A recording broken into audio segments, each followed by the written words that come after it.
What's up, YouTube? Welcome to this course on Active Directory hacking for beginners. My name is Heath Adams, and I'm going to be your instructor for the entirety of this course. Now, this course was in addition to our Practical Ethical Hacking course. And our Practical Ethical Hacking course is a 25-hour course that includes a lot of material. And we just ended up revamping the entire Active Directory section of this course. So as always, when we do a revamp, we release the older material for free. So you can come in here and look at what this course has to offer. This is part of our all access plan. So if you want to check out this course or any of the other material, you're welcome to see a lot of it on our YouTube channel, but we have all the up-to-date and everything else material here on our all access pass and within this course. So if you came and checked out the all access pass, just as an example, you do get access to all the courses that we have here. So we have our Practical Ethical Hacking course, among all kinds of other hacking courses. We've got Python courses, Rust coding courses, got malware analysis, mobile pen testing and hacking, Windows forensics, all different kinds of stuff. We just even added IoT hacking and detection engineering very recently. With that being said, everything taught to you in this course is still relevant. Just because we revamped the material does not mean that this material is not good. Otherwise, I would not put it on my YouTube channel, nor would I risk that reputation. So I do want you to enjoy this. If you are somebody that is interested in hacking, you can set up a Linux machine, which we'll give you instructions for, and you have some basic knowledge about computers and computer networks. This will be a very, very fun course for you. Now, I do want to pitch you on a few things, and that's going to be it for the entirety of the video. You're going to get 5 hours of material all for free, but I do want to say a couple things before we do get started here. If you find that you fall in love with Active Directory hacking and you want to learn more, we do have certifications revolving around Active Directory penetration testing and other penetration testing. We've got our PJPT certification, which is our junior penetration tester certification, and then we have our PNPT certification, which is our advanced penetration testing certification. Both of them revolve around Active Directory, and they both require you to actually hack a domain as part of the process. The PJPT is the baby course, and it does come with training, including that 25 hours of materials that we just talked about. The PNPT also comes with that 25 hours of materials plus another 25 hours of material, and it's a little bit more advanced, but both of them do come with free retakes. They are your own individual lab and exam environment. They're very stable, and they have great feedback. Don't trust me, go look on Google, go search the internet, search for these exams, and you'll find the reviews out there. The other thing I want to point out is, hey, if you're interested in this, we are running a class on September 16th of 2023. That's our next class for hacking and defending Active Directory. This is entirely up to date and is great for you if you are interested in hacking, if you're a system administrator and you just want to learn how to defend your network or anything like that. Very affordable training here. You have the option to also do our PNPT accelerated program, which is also live. We're running these every month or two, so if you miss out on this one, not a big deal. There will be more opportunities, and hopefully we'll see you in one of these awesome live trainings. I'll put all this in the description below. Now, if you're a YouTuber in today's society, you're probably like, get on with it, let's go, let's get into the material. I don't got time. Understand. Last thing, if you like this video, please consider subscribing to the channel. We do put out a lot of free content, a lot of course material like this, and a lot of content related to hacking and other cybersecurity related items. So please do consider subscribing, hit the like button, tell a friend, share it with everybody else. Leave a comment down below, let us know what you think.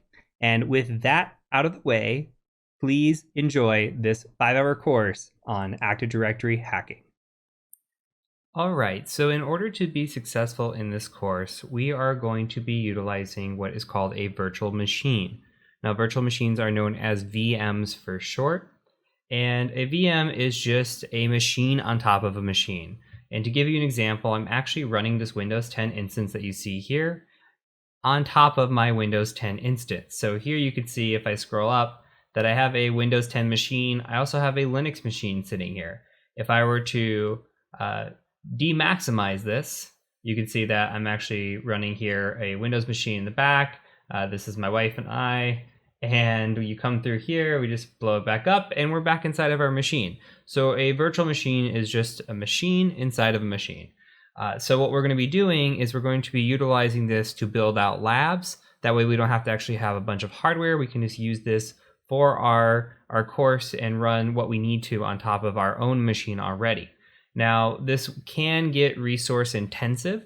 So if you are only utilizing something like 8 gigabytes of RAM, then you might have some issues with this, but you can still follow along. When we get into the Active Directory portion, you might run into issues if you do not have at least 16 gigabytes of RAM to utilize.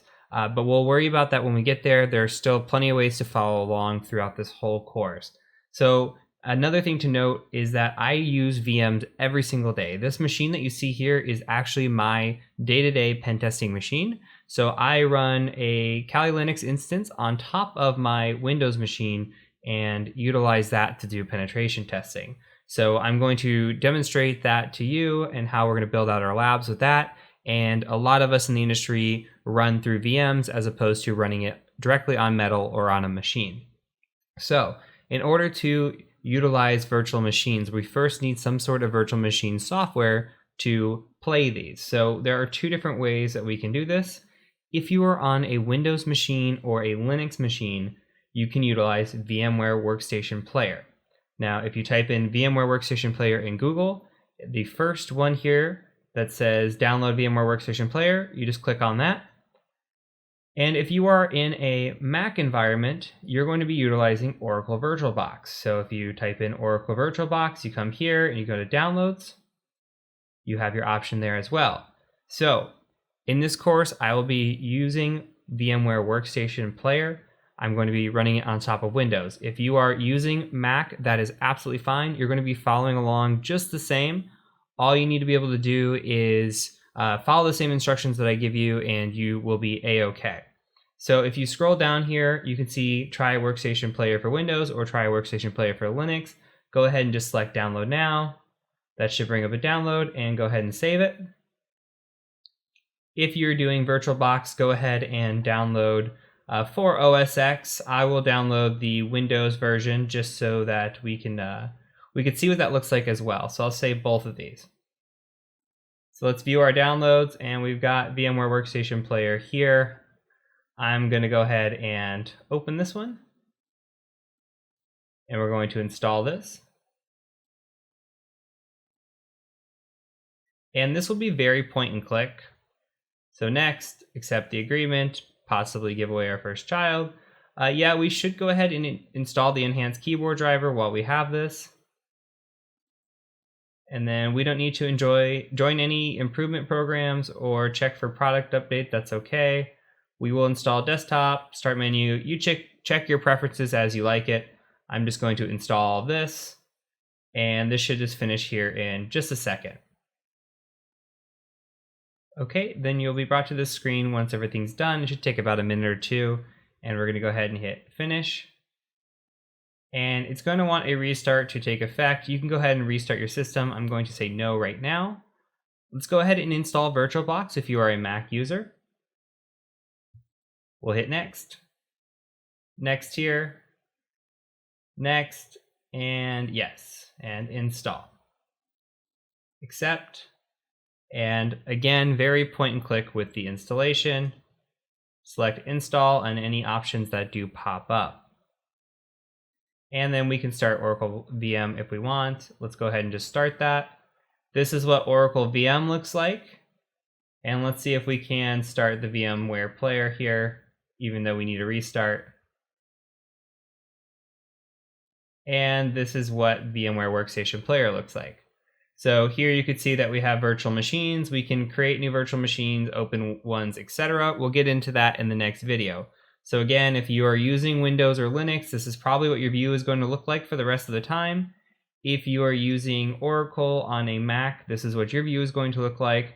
Another side pro tip here is that I am using Workstation Pro, and I might utilize this in some instances throughout the course. Other instances, I'll be utilizing the Workstation Player. They are not much of a difference, especially in the beginning. When we get into the Active Directory portion, it might actually be worth it for you all to download the VMware Pro trial, because the trial is 30 days and you can utilize that to get through some sections and actually have nice little windows here to be clean and just have a pro edition. You can do everything that I'm going to show you in the course on the player. It just is that you have to open, if you want to run more than one machine, you'll just have to reopen the VMware Workstation Player several times to run multiple machines, but that's okay. It just won't look like this nice clean layout where you can transfer between machines like I can do just here. So with that being said, let's go ahead and move on to the next video. We're going to be installing Kali Linux onto our VMware Workstation Player. Now that we've installed VMware or VirtualBox, we need to install Linux. We're going to be using a version of Linux called Kali Linux throughout this course. This version of Linux is a Debian-based distribution which is geared towards ethical hacking and penetration testing. So it's a special version of Linux that allows us to have all the tools in one place that will allow us to hack without having to download these tools and install them on our own custom Linux distribution. So it's all kind of nicely built into one package. So if you go out to Google and you type in Kali Linux download, you should see this link.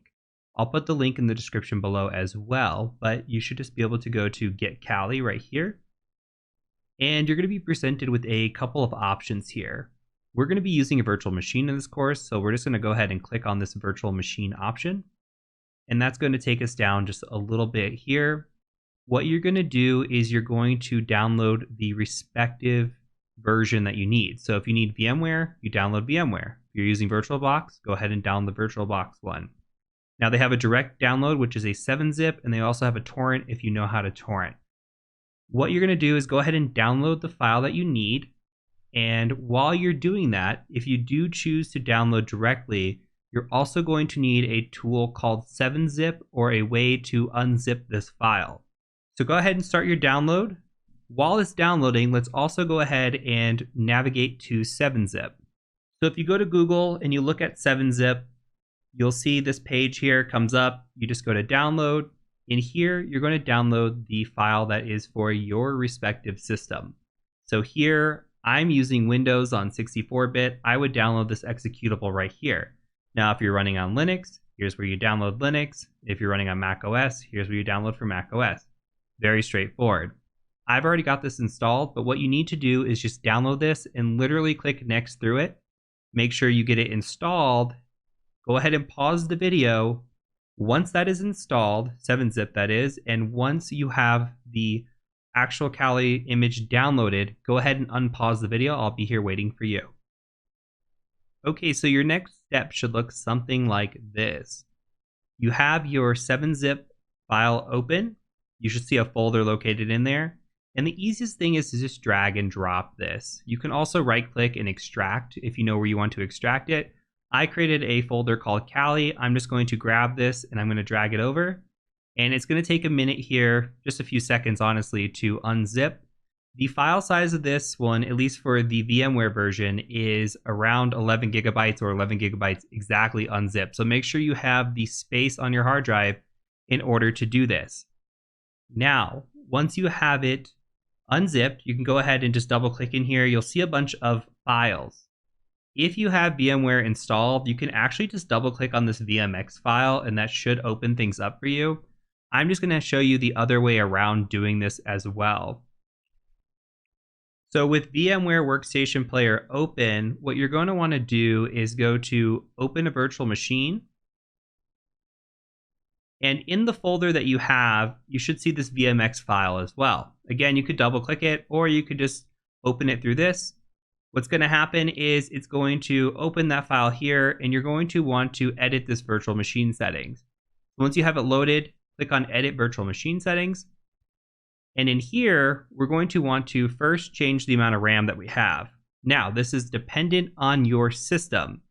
If you have like 8 gigs of RAM or maybe even 16 gigs of RAM, you might want to try leaving it at 2 at first.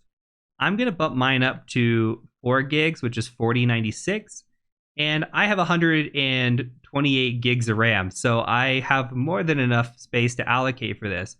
But if you're on like 8 gigs of RAM, probably not the best idea to jack this up beyond 2. Honestly, I would try it at 1, maybe 2, see how it works.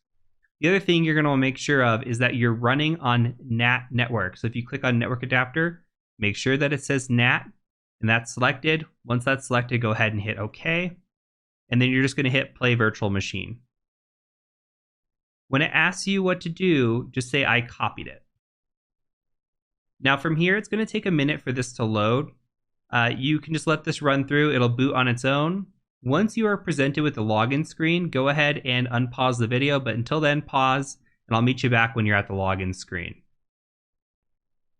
Okay, I'm at the login screen. I'm going to make this a little bit bigger just so we can see.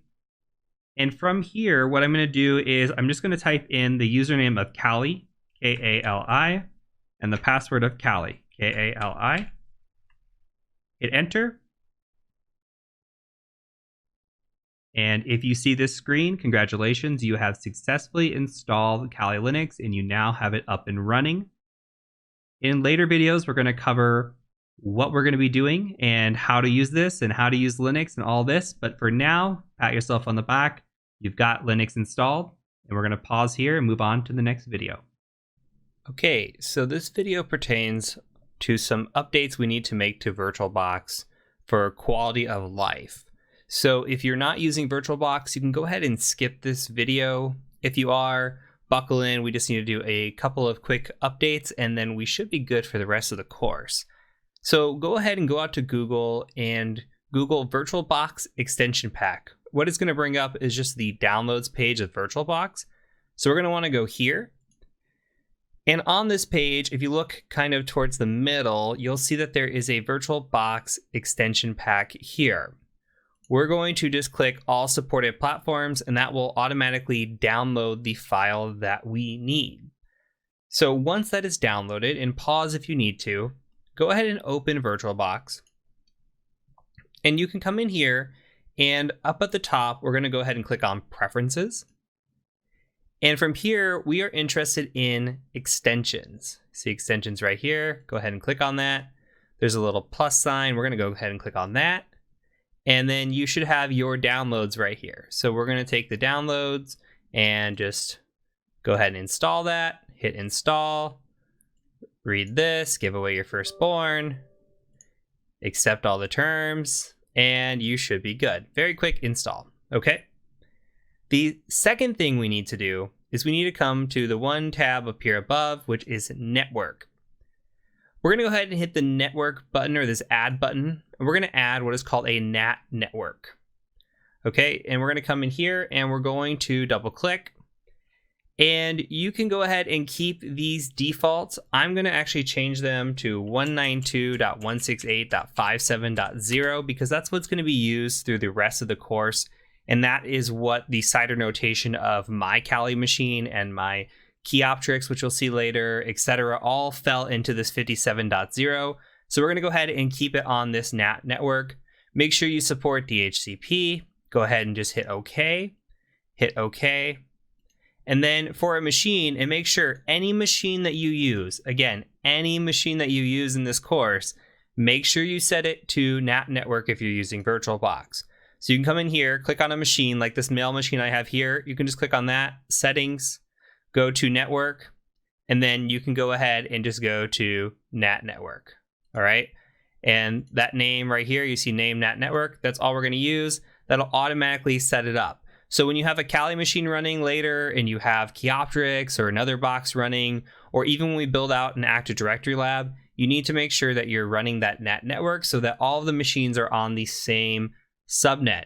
If you don't, you might run into a situation where the same IP comes up for the same machine and then they're conflicting with each other, or you get on different networks and some weird stuff happens. So make sure, again, that it's imperative that you're setting that NAT network for every single machine that you're setting up. So with that said, we're going to go ahead and move on to the next video in this section. Okay, there's one last thing we need to do in order to get our lab build set up here. We're going to go ahead and open a terminal here in our Kali Linux. For this recording, I am on 2023.2. So what we're going to do is install a tool called Pimp My Kali. This is going to allow us to install all the tools necessary for this course. So when we come in here, we're just going to go out to Firefox, and you can just go out to Google. And from within Google, all we need to do is just come in here and search Pimp My Kali, just like that. You should be brought to this page here where it says Pimp My Kali, DeWalt Arch. Just click on that. And we're going to go ahead and just go to this code here and copy the github.com link that you see here. So just click copy. And so what we want to do, I like to put this in the opt folder. So if we cd over to opt here, and we just come in here and let me check if I've already got it installed. I don't here, which is good. Okay, so we can come here and we can say something like sudo git clone, and then we'll just paste this pimp my Kali here. Hit enter, type in your password, which should just be Kali, and it will clone this. Once you have it cloned, go ahead and cd into pimp my Kali. And from here, you will have this script, pimpmykali.sh. All you need to do is run sudo /pimpmykali.sh, just like that. Okay, from here, we're going to hit enter, and it's going to ask you, what do you want to run? Here, what you're going to run is a new VM setup right here. Okay, new VM setup. So you can just hit N on that. I'm not going to run it because I already have this installed. I'm going to hit X to exit here. All you need to do is run that new VM setup. There will be a few prompts that come up that you have to click through.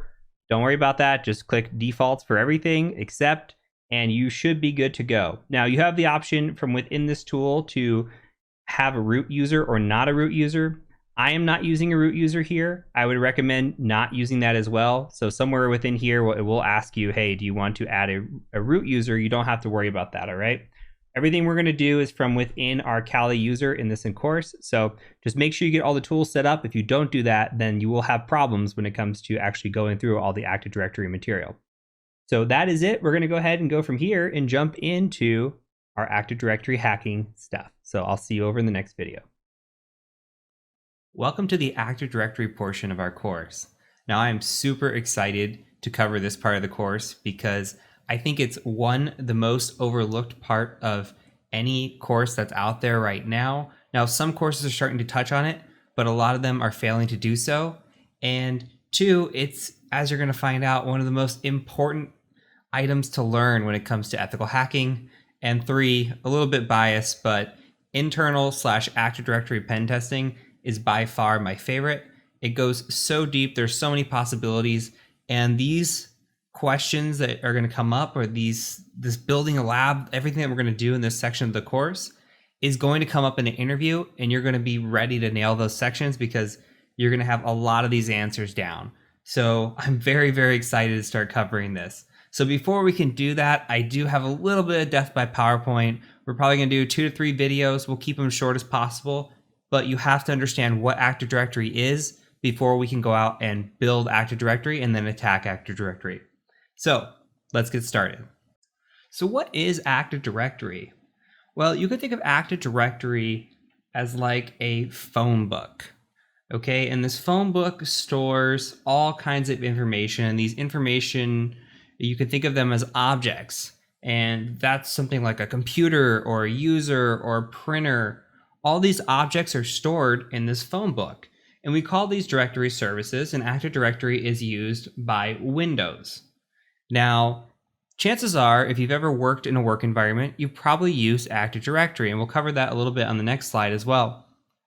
Think about logging in at your computer. You get to work, you log in at your computer, you probably have, a username and a password. And you log in with that username and password. But say maybe there's another computer, either in a different building or just in a different location, or maybe you have a laptop, and you go to use that computer and you use the same username and password. And then when you sign into your email, use the same username and password. And it's because you're using something called Active Directory. So you can have just this one username and password, and you can authenticate around the network using these credentials. And now this authentication is going to be using something called Kerberos. And we'll talk about that a little bit later in the course, and specifically how we can attack it. But for now, just know that authentication on Windows-based devices using Active Directory uses something called Kerberos, and they use tickets. So why Active Directory? Why is it so important? Well, Active Directory is the most commonly used identity management service in the world. Now, 95% of the Fortune 1000 companies use it in their networks. 95%. So let me break this down for you. Like when we do internal assessments, we do internal pen tests, Never have I ever had an environment that I pen tested against that was not Active Directory.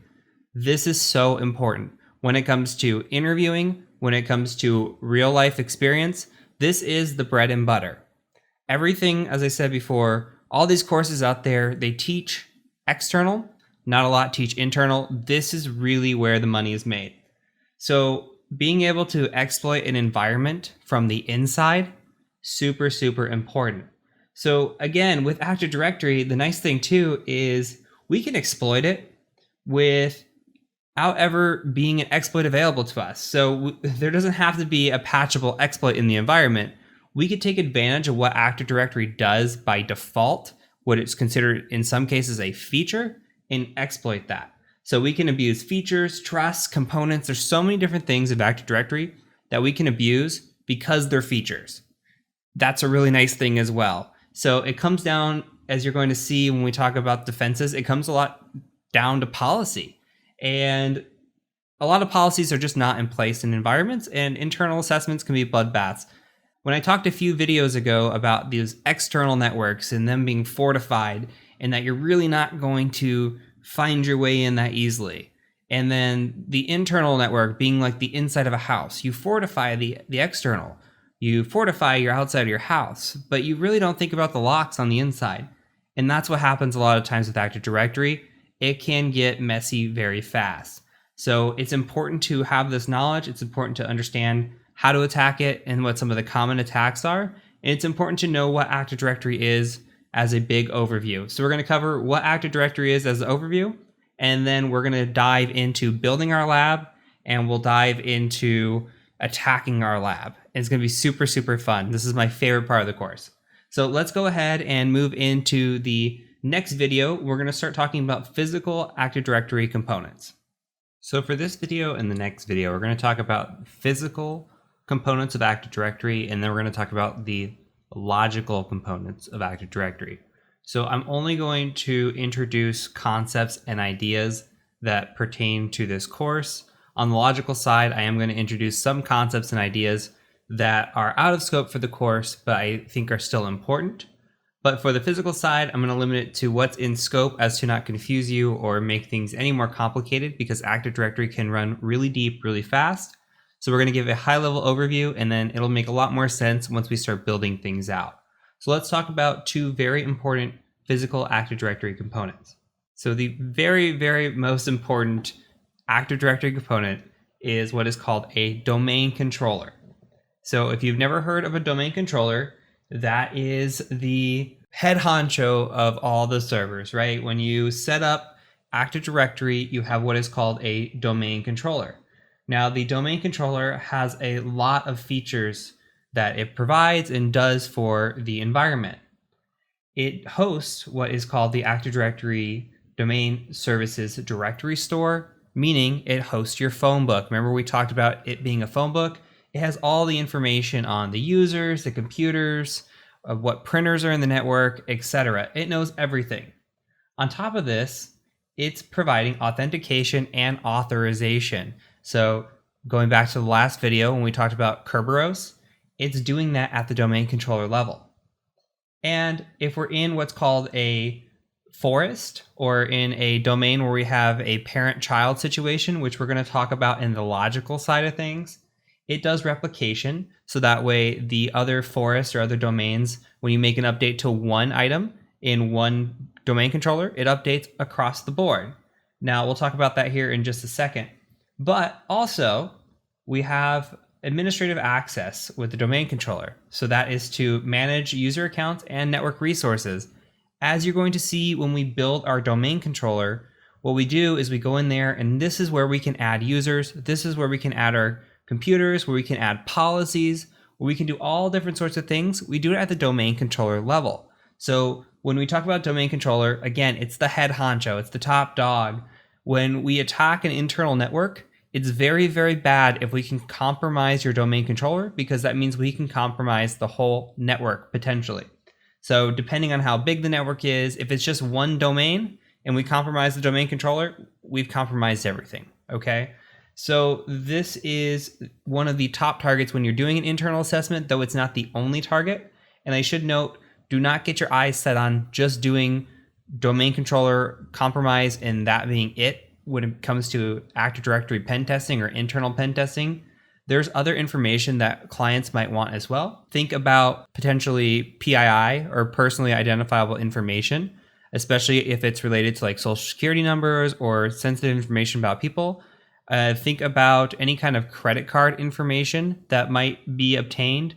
Think about any kind of proprietary information that you might be able to obtain as well. So don't just go for domain admin or compromising the domain controller. Think beyond that. Think what could you do as an attacker that would be really damaging to a client. Now, from here, let's also talk about Active Directory data stores. So the big takeaway from the Active Directory data store is that it holds this file called the ntds.dit, D-I-T.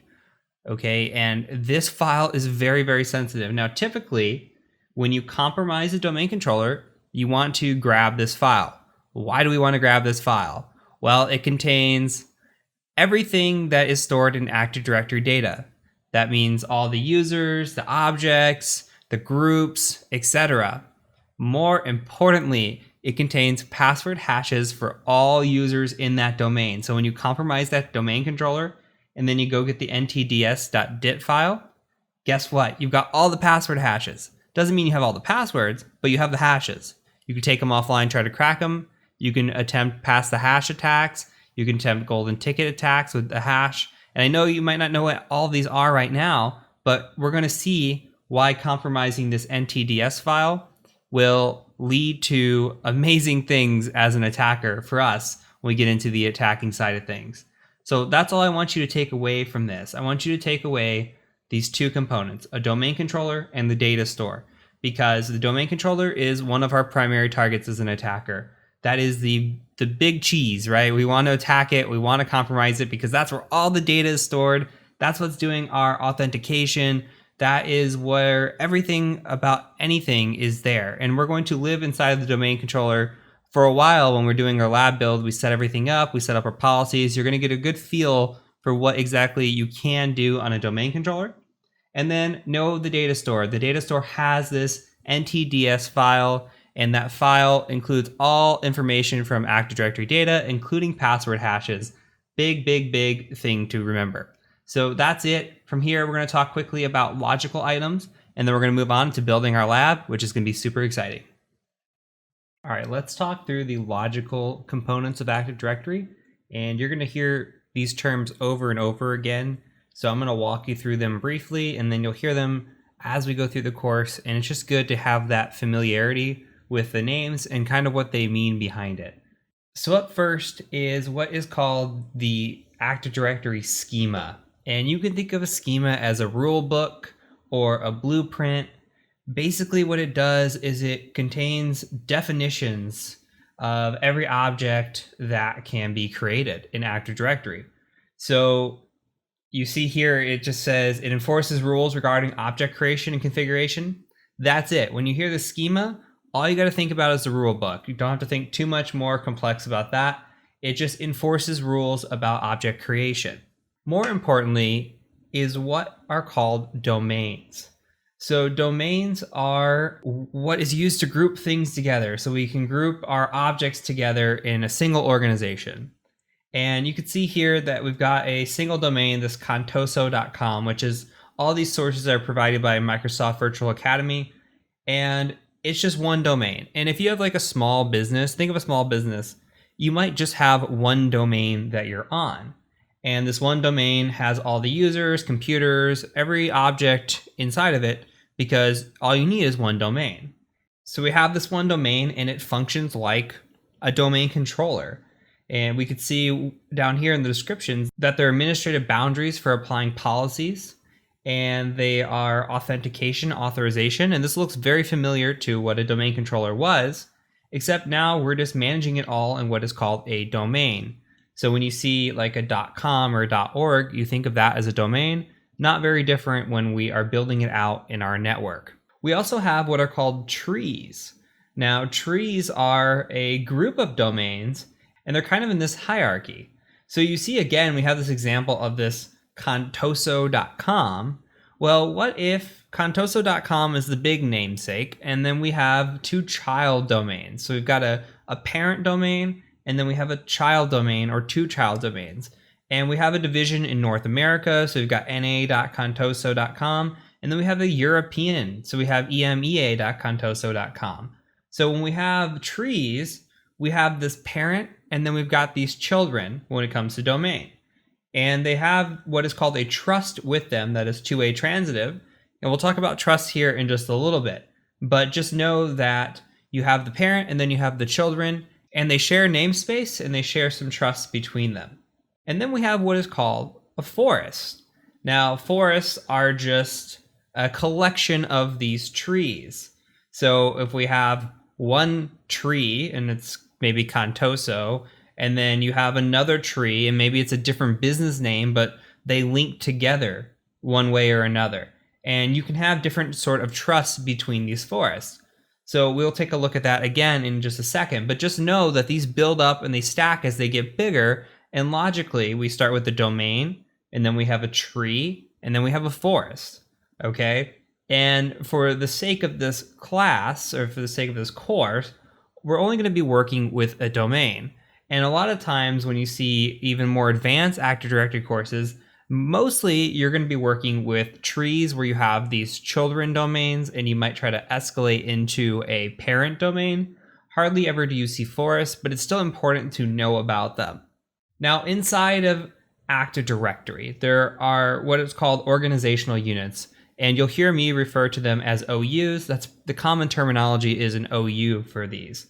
And these are just containers, and they are containers for your users, your computers, your groups. And you're going to see this once we start building out our Active Directory components. You're going to see me go in and we're going to set up some different OUs and have our users in one OU. We'll have our groups in their own OU, etc. So you'll see what they are, but as of right now, just think of OUs as organizational units. Okay, and then we have trusts. Now, trusts are how we have access between resources. Now, you can see that there is directional trust and transitive trust. So if we have directional trust, we have to have trust from one domain to the other domain. Okay, so it flows from a trusting domain to a trusting domain. Now, if we have transitive trust, then we have a trusting domain and a trusting domain, but it also trusts everything that that domain trusts. So if there's other trees or if it's in a forest, then it trusts everything that trickles down. And you can see in the image here where we have two trusts, but then it's trusting everything that other domains are trusting as well. So a trust is just a way for users to have access to certain resources that might exist in another domain. And lastly, we have objects. So objects are what's going to be inside of our OUs, our organizational units. We're going to have these different objects. So a user can be an object, a group can be an object, a computer, printer, shared folders. You see all these things in this list, they can be objects. So let's break this all down one more time. So we have domains, and domains are used to group and manage objects in an organization. That's primarily what we're going to be working with in this course. If you have multiple domains, we have what's called the tree. You might have a parent domain, and then you might have the children domain. And then when you have multiple sets of trees, you're starting to build out a forest. Okay? Now, inside of these domains or these trees, these forests, are what's called these OUs, these organizational units. And these organizational units consist of these objects. All right? And then the last thing to remember is across forests or across domains, we have what are called trusts. And these trusts can be directional, meaning that one domain trusts another domain, or they can be transitive, meaning one domain trusts another domain and then trusts everything else that that domain also trusts. Okay, so high-level overview. Take good notes on this if you need to go back and watch it one more time, but you're going to see this over and over and over, especially domains and organizational units and objects. We'll talk about trusts again throughout the course, and we'll give some ideas about trees later on in the course as well, though we won't actually be exploiting them. So for this course, big takeaways are domains, organizational units, and objects. and remember what trusts are as well, but it does not hurt to know all these things just to boost your Active Directory knowledge, especially for an interview if it comes up. So that is it. Now we're going to be moving on into our lab building, and this is where the fun really begins. We're done with the death by PowerPoint. So I'll catch you over in the next video where we start to build out our Active Directory lab. Welcome to the lab overview. So before we build our lab, there are a few things that I wanted to cover. And that is what the lab is going to look like. So our lab is going to consist of one Windows Server 2019 and then 2 Windows 10 Enterprise machines. If we think about this, and we think about this in a virtualized environment, we have some minimum requirements we're going to have to use. For one, when we run ISOs or we run machines, we need disk space. On top of that, we need RAM. And to build this lab effectively, we need about 60 gigabytes of disk space and 16 gigabytes of RAM. I am utilizing much more than that in this course. I'm using 32 gigabytes of RAM when I do this. So here's how it should work. We're going to have a Kali machine, our attack machine, and then we're going to have these 3 other machines. Now, you might utilize 2 gigabytes of RAM for each. So 2 gigs on Kali, 2 gigs on the Windows Server, and then 2 gigs on each Windows 10 Enterprise machine. That will give you about 8 gigs of RAM usage, not including anything else that you're running, meaning your base OS or any of that. So please keep in mind that you need at least 16 gigabytes of RAM for this course to be effective. If you have more than that, that's great. You can start assigning maybe like 4 gigs if you want to each machine. I'm only going to assign 2 just to keep it to the bare minimum on speed requirements. And if you do not meet the requirements, which I completely understand, not everybody has a 16 gigabytes RAM in their computer, right? That's okay. Please follow along, take notes, take screenshots, download the tools, play around with them, and understand them. There's still going to be examples with some hack-the-box machines that we encounter later on in the course that's going to allow us to utilize some of these attacks.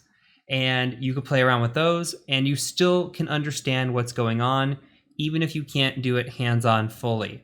I understand this is a limitation, but this is also a good time if you've never built a lab and you do have these requirements to build out this lab to fully understand it. If you need something, you can go out and purchase a cheap server. They have a bunch of those on eBay and build out ISOs to these requirements as well. But for me, I'm just running with enough disk space and enough RAM to actually be functional. And again, if you don't have the requirements, do not stress out about it. There are plenty of people who have done similar builds with me before, and they didn't have the requirements and they still learned a lot. So please just consume the information that is about to be presented to you and understand what we're building, why we're building it, what we're attacking, and why we're attacking it. And you're going to kill it in your job interview, I promise you. So from here, let's go ahead and start downloading our files that we need, and let's start building out this lab. Before we start building our lab, I wanted to add an alternative. And this is going to be building the lab in the cloud using Azure.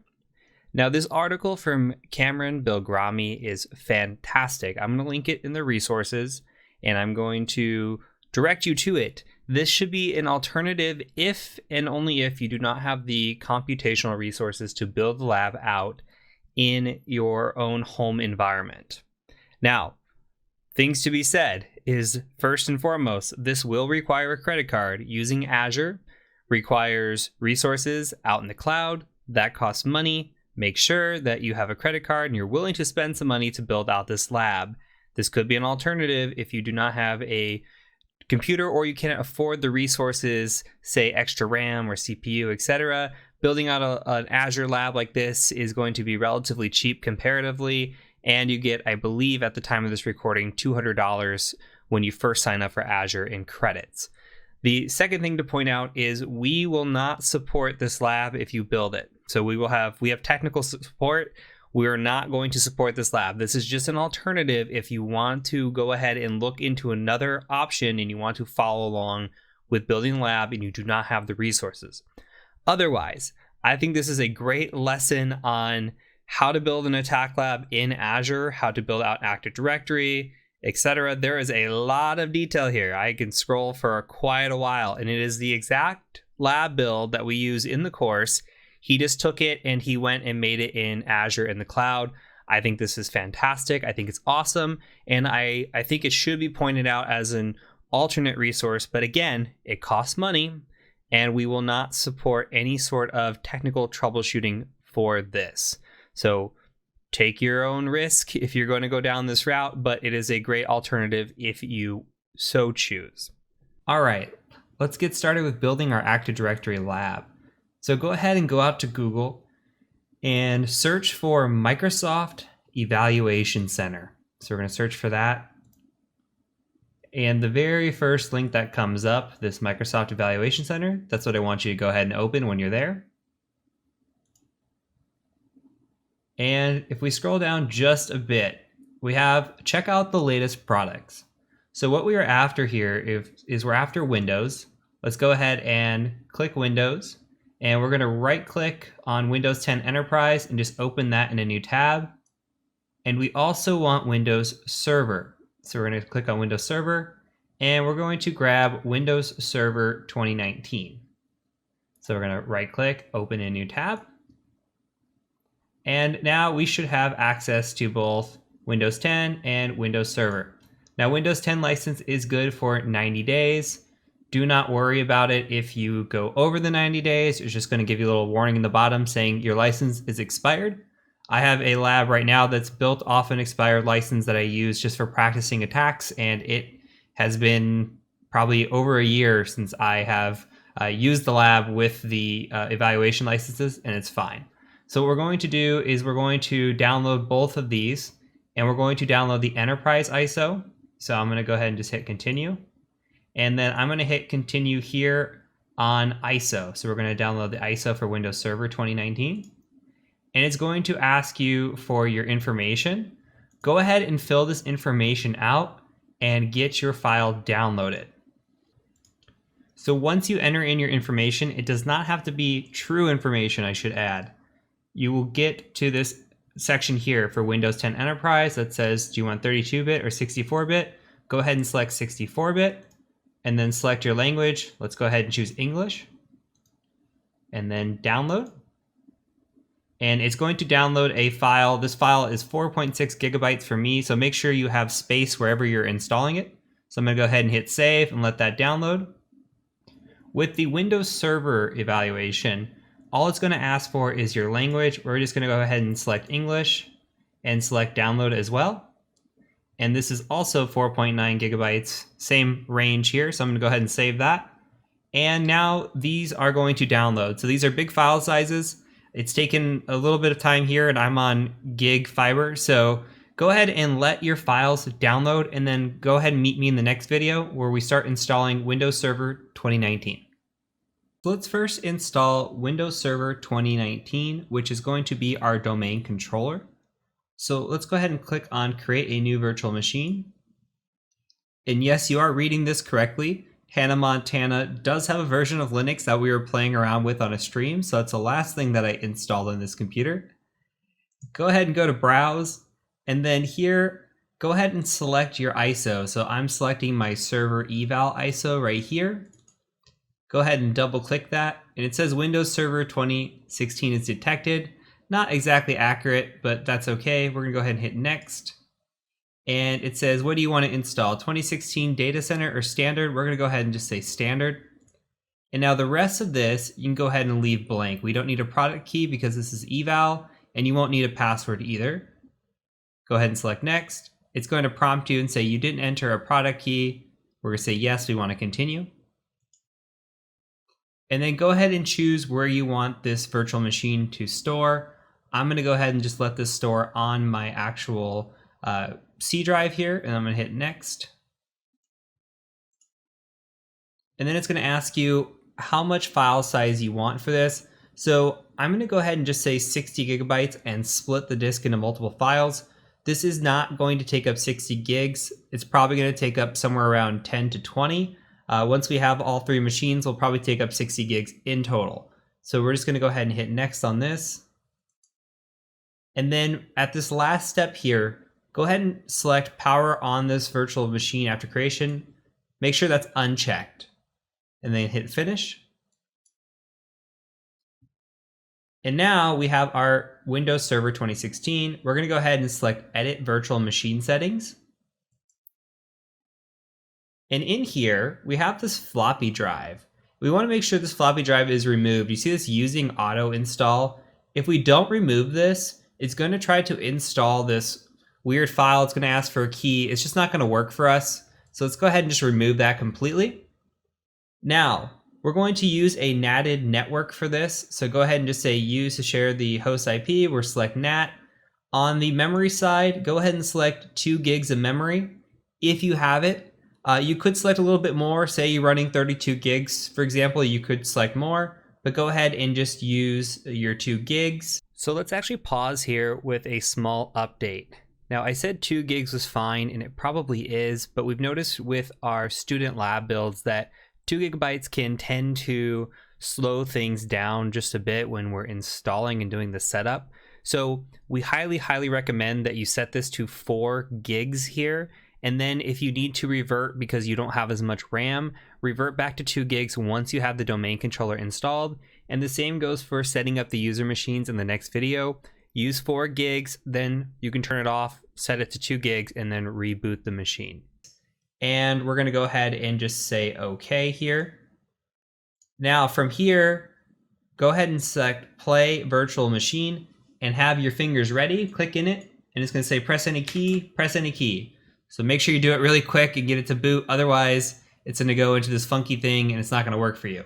So make sure you press any key. This is going to spin up really quick. And then we're going to go ahead and enter some information here. So your install should look like this. It should say Windows Server 2019. And then go ahead and select your languages. I'm going to be using English United States for all of this. And I'm going to hit next. And then I'm going to select install now. And it's going to start bringing up this setup. So for the magic of video, I'm going to pause in between on these recordings, and then I'm going to let them finish, and then we're going to go ahead and move on to the next one. So from here, let's go ahead and select Windows Server 2019 Standard Evaluation, this desktop experience. And we're going to select Next. And then once this starts installing, I'll go ahead and pause. I accept the license terms. Hit Next. We're going to select Custom Install down here. And we have drive 0 unallocated space. Go ahead and select New.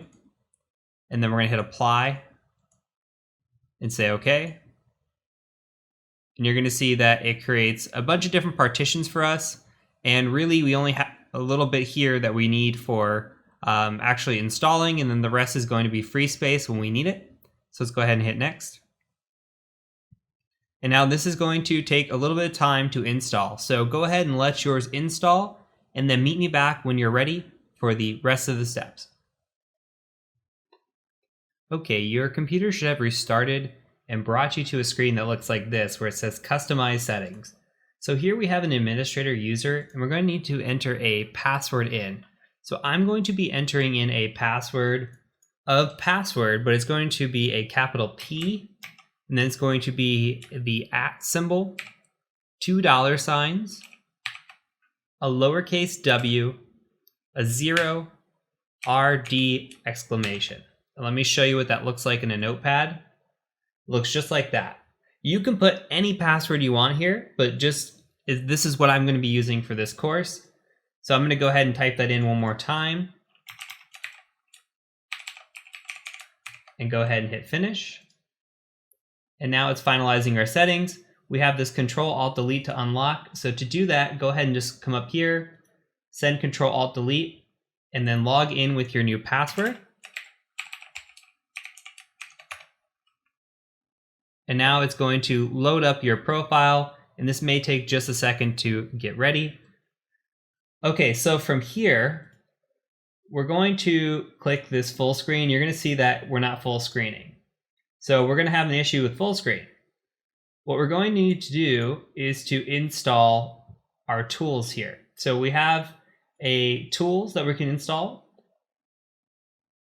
If we go to Manage, and say install VMware tools. Click on that and select install.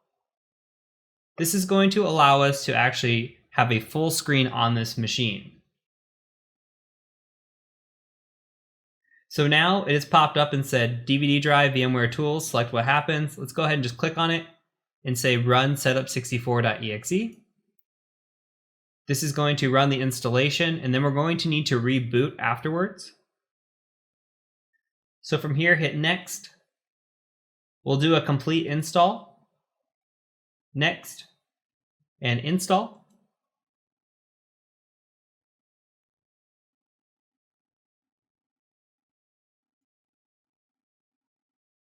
Okay, and you can see that it's already made it full screen for you. And it says you can restart your system. And we'll just go ahead and say no, we plan to manually restart. There's a few more things I want to take care of, or at least one. So let's go to the start menu. And we're going to type in computer. And it says view your PC name right here. Go ahead and select view your PC name.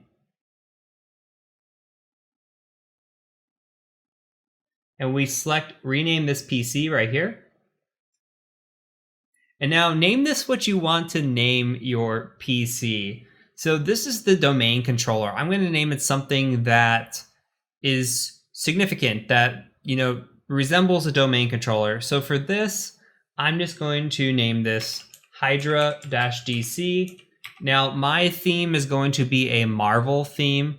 I kind of like Marvel comics type stuff. So I'm going to make this a Marvel themed domain controller. You can make this whatever you want. So you can just make this my domain controller if you want. But I'm just putting in here Hydra-DC, and then I'm going to say next. And it's going to prompt you to restart your computer now or restart it later. Go ahead and hit restart now. And we'll just say other unplanned is fine. Hit continue. Let this restart. Okay, so you should be taken to a login screen now. So go ahead and hit Control-Delete again. Go ahead and put in your password up here. And you should sign in. Now, every time that you load on a server like this, you're going to get this server manager that pops up. And we're going to go ahead and work on installing a domain controller here. So what we're going to do is we're going to go up to Manage. And we're going to say add roles and features up here. And we're going to go ahead and just select next here. Role-based or feature-based installation. We're going to select next again. And then the server role that we want to add, we're going to go ahead and say Active Directory Domain Services right here. So remember, ADDS, you saw that a bunch of times. This is exactly what it is. Go ahead and say add features. Select next. Select next. Next. And then we're going to say install. And go ahead and let this install. Once this is completely installed, go ahead and unpause your video and meet me back here, and we'll focus on the rest. All right, now your feature installation should be complete. Go ahead and hit close. You can see we've got this little alert up here. Let's go ahead and click on this flag. And you see it says promote the server to a domain controller. So we haven't done that yet. Let's go ahead and do that. And now it's going to ask us for some information. So it's going to say, how do we want to deploy this? And we're going to say, let's go ahead and just add a new forest. And what do we want to call this root domain name? So I'm going to call this marvel.local. So go ahead and give it something to that effect. Whatever you're going to call your domain, give it that and then a .local. So we're just saying .local instead of .com or .org, whatever you want your domain name to be. So for me, again, marvel.local. Go ahead and select next. And this might just take a minute. Okay, from here, we're going to go ahead and give this a password. Whatever password we want for this directory services restore mode. You can make it the same thing like password. I'm just going to do that.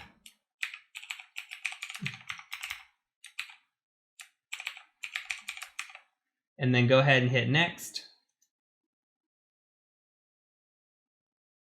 And we're going to select next for this. This will take a second, and then once it loads, it should populate your marvel.local name here.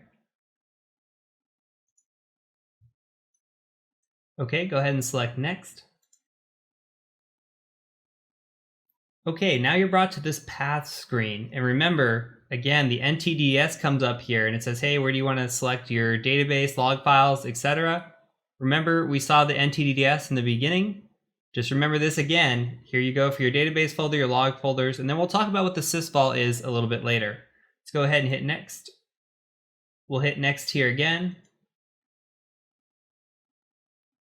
And this section may take another second or two to load. Go ahead and pause if you need to. Okay, now you will be brought to this screen that says install. Once you click install, it's going to go ahead and install everything, and then it's going to automatically reboot the machine when it's done. So be prepared for that. So go ahead and hit install and let your machine reboot if needed.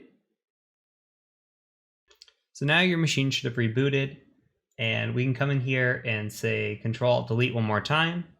Now you see it says Marvel/administrator. Before it just said administrator, now it says Marvel/administrator. That means we're logging into a domain of Marvel as the administrator. So now your password that you've been using should still work. Go ahead and set that up, log in, and now you're logged in as the Marvel administrator of this domain. There's a lot of fun stuff we could start doing with this, but we're going to hold off until we actually get the other two machines set up that we need to. So in the next video, we're going to work on setting up those machines, and then we're going to tie it all together and start building out our lab and all of our features that we need to actually start attacking it. So I will catch you over in the next video. All right, now we have a domain controller. We've got to have a couple of user machines. So we're going to be setting up the same machine twice. We're going to walk through one setup, and then I'm going to have you do this all over again and set it up a second time. So we're going to need two machines for a couple of the different attacks that we're going to pull off in this lab. However, if you're running low on space and you just want to utilize one machine, or you're running low on RAM, that's perfectly acceptable. You can just pay attention to the two machine attacks and just kind of take notes on those and know about them, but you don't have to necessarily pull them off unless you want to.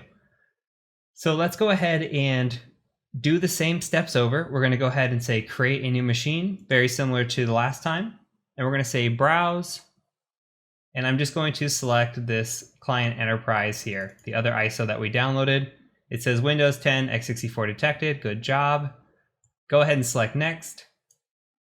And then again with this, you can just go ahead and say Windows 10 product key. We're going to do Pro on this, or Enterprise actually, Windows 10 Enterprise.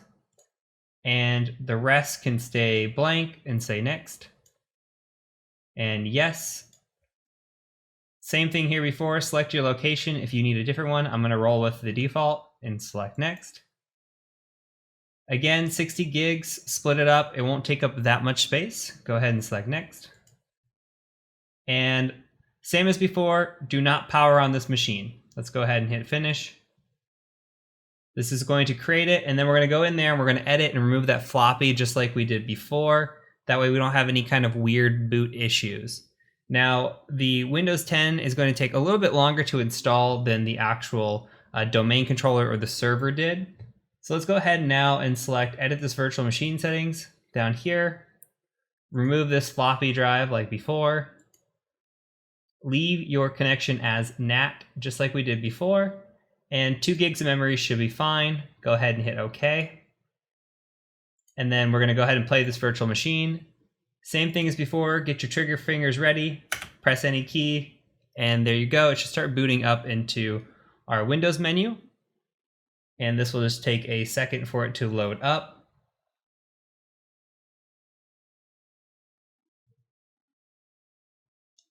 Okay, so we're brought to this screen. Let's go ahead and just select next with all defaults, and then install now.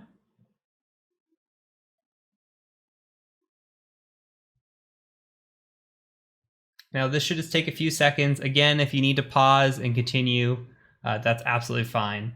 Let's go ahead and say I accept the terms. Next. custom install just like before. And we're going to say new just like before. Apply. Okay. And we'll set up just like it did previously. Hit next. And then just like before here, let's go ahead and let this do its install thing. Go ahead, hit pause, and then come back once you're completely installed with all of your features. This will take just a little bit. All right, once everything has installed, you should be brought to this region screen. Let's go ahead and just select next. I'm in the United States. I'm going to say yes on United States. And it's going to say just a moment. And which keyboard layout do you want? Go ahead and select your keyboard layout. Mine's the US based. Do you want to add a second keyboard? I'm going to say skip.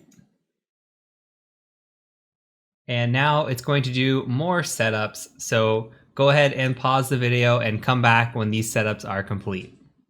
Now you're brought to the screen to sign in with Microsoft account. You don't have to do that. Go ahead and select domain join instead down here. And then it says who's going to be using this PC. Let's go ahead and just give it a name. So for this one, I'm going to say Frank Castle. So we'll do something like that and hit next. And what's Frank's password going to be? My password is going to be password1 with a capital P. Terrible password, but Frank, he doesn't use the best passwords. And again, let's go ahead and just say password1, next. And it's going to ask for security questions. So go ahead, what's your pet's name? I'm just going to say Bob. And we'll go ahead and have different ones in here. What city were you born in? Bob. And security question 3, childhood nickname. You guessed it, it's Bob. Go ahead and hit next. And then do you want to access more devices? Say no. Decline. And then in here, I like to turn everything off. So turn all this stuff off, and then let's go ahead and just hit accept. And now you're going to get this wonderful screen, which you may have seen before. It's going to say we're getting everything ready for you. So go ahead and pause one more time and then come back once your screen's all ready to go.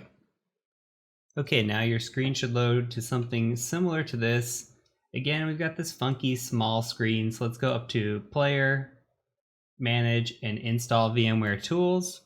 And it's going to be the same process as before. We should get a little pop-up here in the corner in just a second. We're going to install that. Should bring things to full screen. Let's go ahead and click on this, run this setup, and select yes. And what we're going to do is we're going to install this, get this full screen. And once we've got this on complete here, next, install, I'm going to let this run through and I'm going to talk about kind of what the next steps are. And then we're going to repeat all of this process one more time. I'm actually going to have you do it on your own.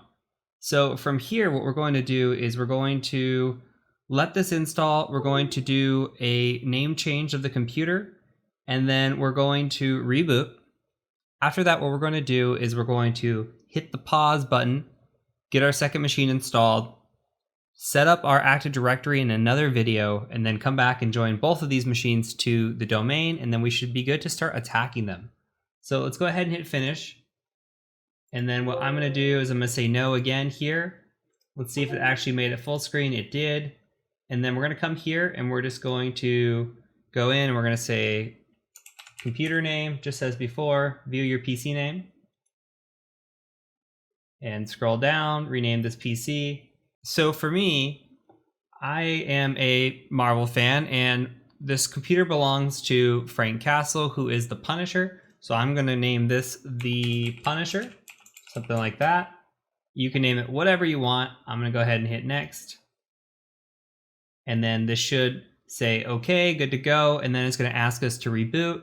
We'll reboot, have the new machine name, and should be good to go. So let your machine reboot with your new name. Then go ahead and repeat this process all over again. Have a second machine running. Pick whatever machine name you want for it and get both of those machines to the same state. From here, we're going to go ahead and set up our settings. Then we'll join all of our machines to the domain and be ready to attack. So I will see you in the next video. Okay, now let's configure our domain controller, and we're going to configure some policies, create some users, and just take a general look at Active Directory. So on your domain controller, go ahead and log in. Remember here that this is the funky password that we set up with the capital P at $, lowercase w, 0rd exclamation. This should be your administrator password. So from here, we are brought again to this server manager dashboard. Now let's go ahead and click on tools up here, and we're going to select Active Directory users and computers. So go ahead and select that.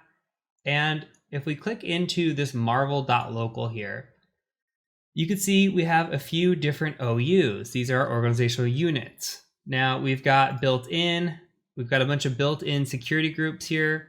We have computers. If any computers are joined to the domain, they will show up here. We've got our domain controllers, which is Hydra-DC. And we've got other things here. We've got manage accounts, which don't have any. Foreign security principals don't have any of those. And then users. So we've got security groups in here. I like to just create a new group, and we can just like right click in here and say new, and then say group or organizational unit actually. And then we can just say groups, something like this, say okay. And then I like to take all these groups out of the users accounts and then kind of just drag them over and say, yes, that's fine. Copy these, drag these over, say, yes, that's fine. And now we've got it nice and cleaned out for our users area. Now note this little down arrow next to guest. If you see a down arrow on account, that means that the account has been disabled. So from here, we have our administrator user. We could double click on that. We can provide all kinds of little properties, descriptions, etc. We can pick what groups this person is a member of. So you could see that the administrator is a member of domain admins, which means that they are an administrator, enterprise admins as well, schema admins, and domain users. So if you're a domain user, that means you are able to log into the domain. So we're going to create a couple of domain users, and we'll create another domain admin as well, or two, and just give an idea for what these accounts are going to look like. So first, let's go ahead and just right click, and we're going to say new, and then we're going to say user. And I'm going to go ahead first and create Frank Castle. So I'm just going to say Frank Castle, and then you're going to want to pick your naming convention here. So I'm just going to say F Castle like this. First initial, last name, go ahead and hit next. And then here you're going to pick a password. I'm going to give him password 1 again, just like I did before. And then I'm going to say the password never expires. This is bad. I'm not going to have them change the next login. I'm not going to say the user can't change the password. Should just be like that. Finish, and there you go. Okay, so let's create another user. I'm going to right click on administrator, and I'm just going to say copy. And here I'm copying a domain admin. And so what's going to happen, let's create another user. We'll say Tony Stark. Tony Stark is going to be our domain admin. We'll say T Stark, hit enter for next.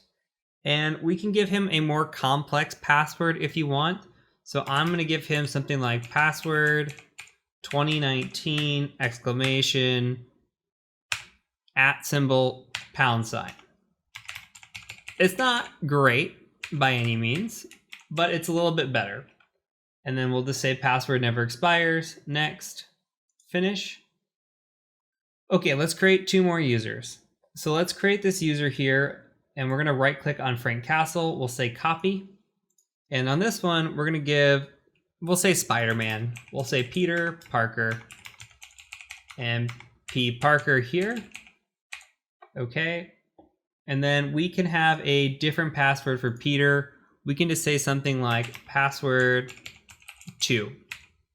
And then password 2 again. Okay, password never expires. Good. Next, finish. And just to show you what's going on, so let's click into Peter Parker. You can see Peter Parker is just a member of domain users because we copied that property from Frank Castle. Now, if we looked at Tony Stark, you could see that Tony Stark is a member of all the same groups as this administrator because we copied that from the administrator. So Tony Stark is a domain administrator, which is exactly what we want right now. So we're going to create one more user. Let's go ahead and create a fake SQL account. So we're going to right click and we're going to copy Tony Stark and we're going to do a no. We're going to make this SQL service account a domain administrator. Now your service accounts should not be domain administrator accounts, but I would say probably 70% of the time that I'm doing a pen test, the service accounts are domain administrators. And I'll show you why here in just a few videos, why it's bad and what we can do to attack those service accounts that are domain administrators. So from here, let's just call this SQL service, something like this. And we'll just call this SQL service, just like that. Okay. And we'll hit next. And then on this, we're going to give it a password. I'm going to give it a password of something like my password. And we'll just call it 123 pound. My password. Actually, I'm messing this up. So I'm going to give you the syntax. Capital M, capital Y, lowercase password, 123 pound. Capital M, Y, lowercase password, 123 pound. Go ahead, hit next, and finish that. So if you needed that one more time, I'll open up a notepad, and that is my password 123 pound. All right. Now, I'm going to open up the SQL Service user, and in the description, let's say that I forgot the password, or I'm just going to say password is, and then we'll just say something like my password 123 pound. Now you'll see why this is bad later on, but a lot of domain administrators like to put passwords of their service accounts in the description because they think that they are the only ones that can read them. Not true. We'll see how we can read this later on, but for now we'll just say password is my password 123 pound, and we've got a few users in here and we've kind of got this set up. So this is good to go. Let's go ahead and do a couple more things. So let's go ahead and set up a file share. So click on this down here, and if I clicked on that too fast, file and storage services under server manager. And then we're going to click on shares right here. And then there's a task up here at the top. Go ahead and just say new share. And we'll just select SMB share quick. Share location is Hydra DC. That's fine. C drive. And we'll just say the share name is going to be HackMe. Something like that. Okay, hit next. Next. Next. We're just going to use all defaults, create,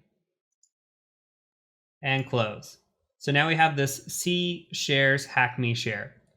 Why did I just do that? Because most domain controllers have file shares, and we talked about this before, but we wanted to open up 139 and 445 so that we have SMB enabled on this domain controller. So if we were to scan against it, we would see that there is 139, 445, and we can leverage some attacks against this. And we're going to enable that on our machines as well when we're searching or having file shares on our personal user computers as well. So for now, this is good. And we're going to do a couple more things. So let's go ahead and let's open up a command prompt. So go ahead and just type in command and run that as an administrator.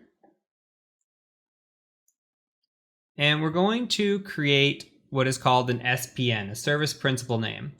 And don't worry too much about what we're doing right now. We're going to talk about this way more when it comes time.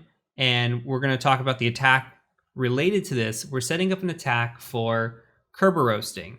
And that is an attack that attacks services. Okay, so we set up the SQL service. We're going to attack the SQL service, but we have to set up a service principal name, which we'll cover a bit later on in the course. So first, let's go ahead and get that set up. So we're going to say set SPN, and then we're going to do a -a, and we're going to say Hydra DC, or whatever you named your domain controller. And then we're going to say SQL service, whatever you named your SQL service should be the same as mine. .marvel.local like this. And then we'll pick a port. I'm picking 60111. And then we're going to say Marvel like this. And then we'll say SQL service. So again, set SPN-A, Hydra-GC, which is the computer name, SQL service.marvel.local, port of 60111, and then Marvel SQL service, hit enter. And then it's going to say checking it, registering it, and updated that object.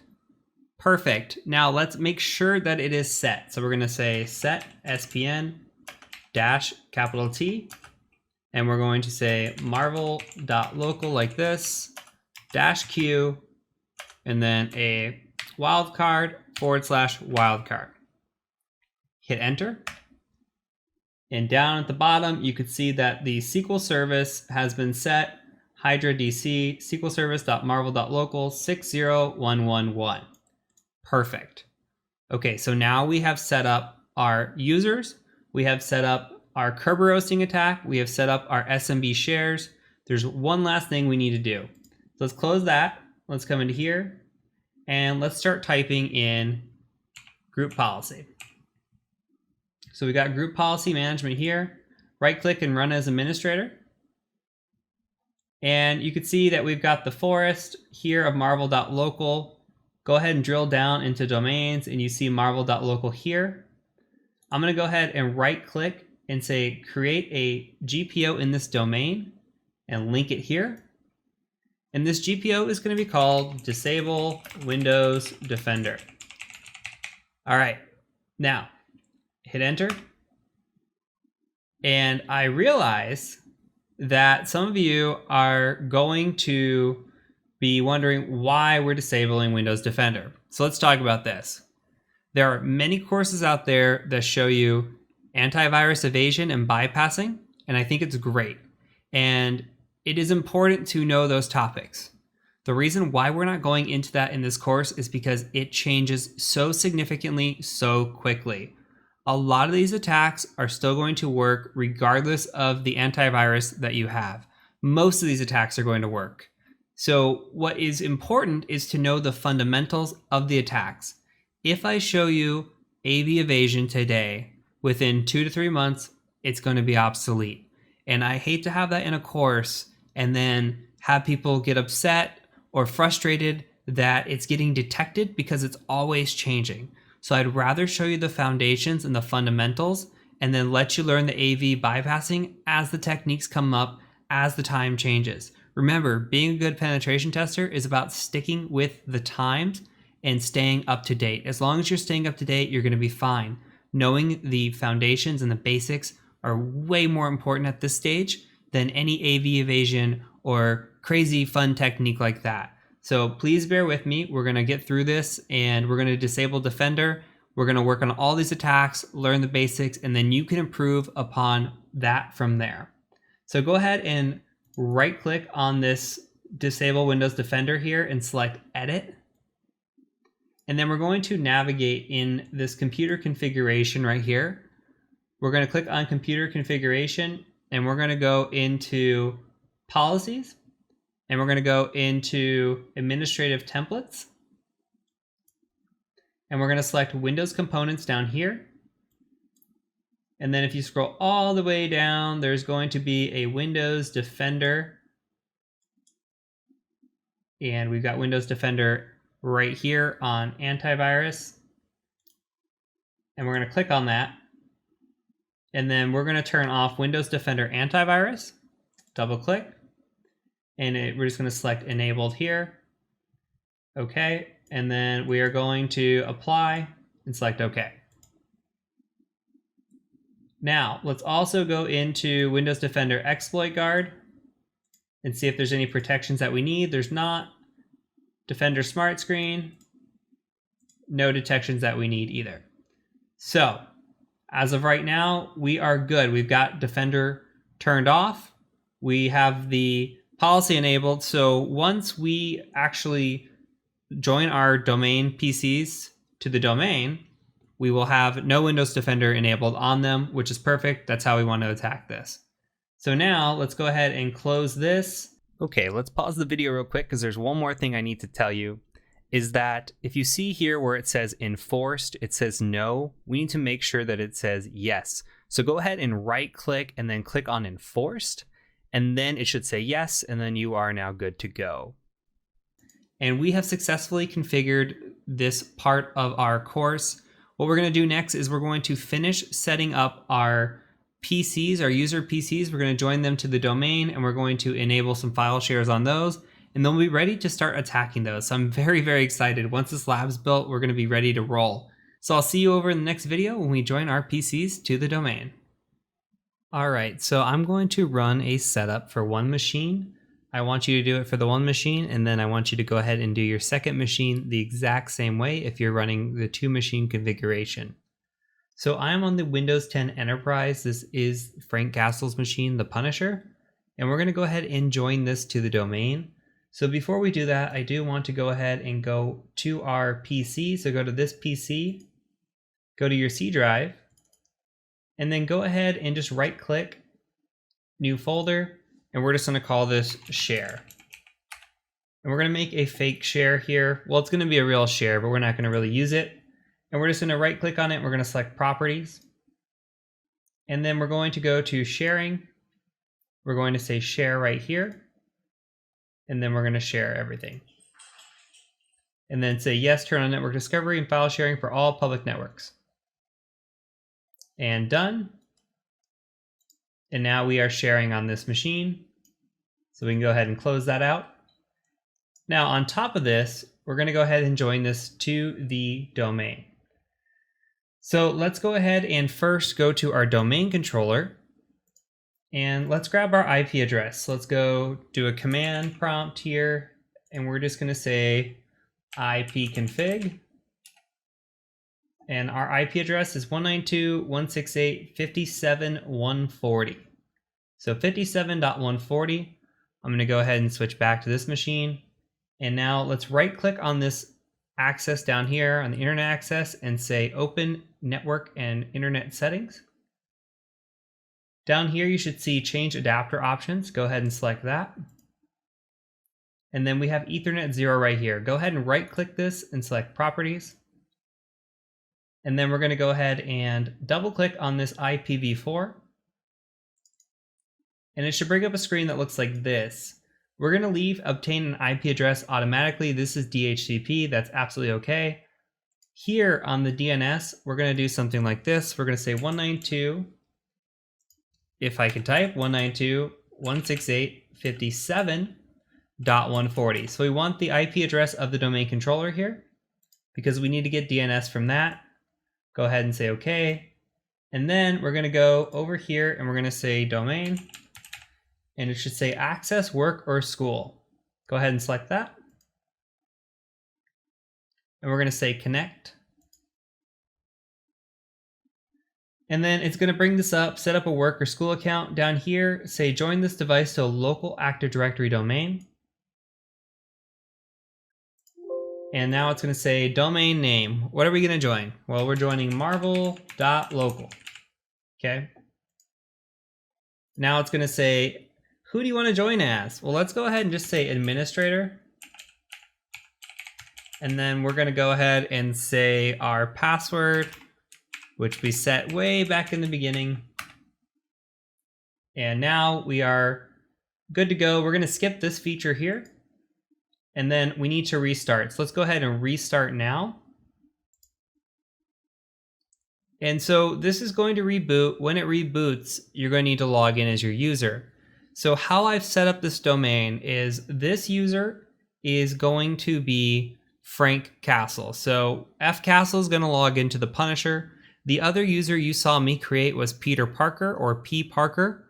And I am making a machine called Spider-Man. So we're going to be able to have Spider-Man and we're going to have the Punisher as two machines. So I'm going to go ahead and log into this now. Instead of being Frank Castle, this is a local account. We're going to go ahead and do F Castle like this. And we're going to say password 1, which is what we used before. Log in here. and it should log us in as this user. Now, it might take a second to get everything ready, and there's going to be one other setting that we're going to do on this computer specifically, and then there's going to be one setting on the other machine that we're going to want to do as well. So I'm going to go ahead and hit the brakes here, and we're going to let this finish, and once it finishes, we're going to go ahead, actually, here it is. So let's go ahead and make these setting changes real quick. Now you can see that we are actually logged in as fcastle. We've successfully done that. Great. So let's go ahead now and let's sign out. And let's sign in as the administrator, because I do want to make a couple changes here. So let's go ahead and say administrator. And let's go ahead and we got to do Marvel/administrator like that. And we'll do password as we set it, log into this computer, and it might take a second again. What we're going to do is we're going to enable Frank Castle to be a local administrator on this machine. So we want to set that up. And then we're going to go ahead and we're going to navigate over to Spider-Man's machine, and we're going to set Frank Castle to be a local administrator there. There is a special attack that we want to do, actually 2 special attacks we want to do that involve the usage of local administrators on multiple machines. So let's go ahead and come into here, and we're going to go into right click, or actually we could do right click in computer management. And this should bring up our settings for local administrators. Okay, and then we come local users and groups in here. We've got groups. Go ahead and double click administrators. And then we're going to go ahead and add a couple users. So we're going to add, we'll just add fcastle on this. So check names, fcastle is good, and then we're going to apply and say okay. And we're good here. So let's go ahead and stop here. We'll go ahead and get your other machine set up completely as you need to. Log in as the administrator on your other machine and meet me over there. We're going to set up Frank Castle and Peter Parker as administrators there as well. Okay, now on to Peter Parker's machine. Same deal here. So if we go into administrators, I've made Peter Parker an administrator of his own machine, and I've also made Frank Castle an administrator of Peter Parker's machine. So however you set this up, make sure that you have a user that is on domain admin, or an admin I should say, on 2 machines, local administrator on 2 machines. And you have a user who is an administrator on their machine on both. So Frank's an administrator on his own machine, Peter's an administrator on his own machine, and then Frank has administrator access on both machines. All right, and also make sure you set up everything the same. This also has a share in it. It has the share here, and we're domain joined. Last thing I want to point out. So let's go over to Windows Server, and I'm going to log back in. And then let's take a look at what our Active Directory looks like now. So we come into here, and let's go ahead and go into our users and groups. And let's look at our computers here. We might have to refresh up top. And then you can see now Spider-Man and the Punisher have been joined to this domain. They showed up in our OU here, and we know that we have successfully joined these to the domain. Everything is set up the way we want it to be. Now we can move on to the attacking phase where we start attacking all these things. And notice we only made a few changes, right? We did turn off Windows Defender, but for the most part, we've got normal default settings for pretty much everything. We added some file shares to just emulate a network, and we set up a service. That's pretty common as well. So far, besides turning off Defender, everything is pretty common across the board for how you would see an Active Directory network set up. So from here, we're going to exploit these settings, these almost default configurations, and really just own this network all over the place. So let's see how we can do that, and I'll catch you over in the attack vectors video. We are finally here. This is my favorite section of the course, and now we're going to start actually attacking. We've got our lab built out, and we're ready to roll. So this first section I'm calling the initial attack vectors, and what I mean by that is this is the way we're going to initially attempt to attack Active Directory. There are a lot of post-compromise attacks, which you're going to see a little bit later, that require having some sort of credential or some sort of lateral movement already occurring. So first, we have to find a way into the network. When we start a penetration test, especially an internal, we just have a machine. We have our machine and we drop it into the network. Typically, you're remote, you just RDP into this machine, or maybe you're on site and you're working in front of this computer, but you're just dropped into a network. You are given no credentials, you're given nothing, okay?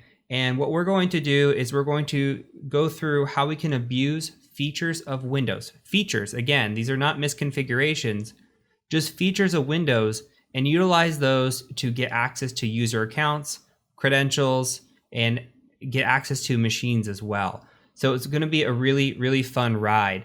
Now, when I first started getting into Active Directory pen testing, my very first pen test, I had no idea what was going on, and I was just kind of thrown into it. They said, here you go figure it out. So I was on site and I had my laptop and Google, and that's it, right? And I found this wonderful article, and I'm going to show it to you as well. And this is kind of what started me out. Now, it doesn't really have the how to do it, but it just kind of has the here's what I do. And this is the 2018 edition, so it's a little dated, but most of these attacks are still very, very common. And what we're going to be covering in a lot of these are, we're going to be covering all these attacks, first of all. And a lot of these are those initial attack vectors. So this is the top 5 ways I got domain admin on your internal network before lunch. I'm going to post this link down below in the references. And so this Adam gentleman here, he talks about NetBIOS and LLMNR poisoning. This is going to be our first topic that we're going to cover. We come through here, relay attacks. That's going to be the second topic that we cover. And we keep going through. Let's see what else he's got. MS17010, that is Eternal Blue, right? And we covered that in the mid-course capstone. This, you saw how easy it was in the mid-course capstone?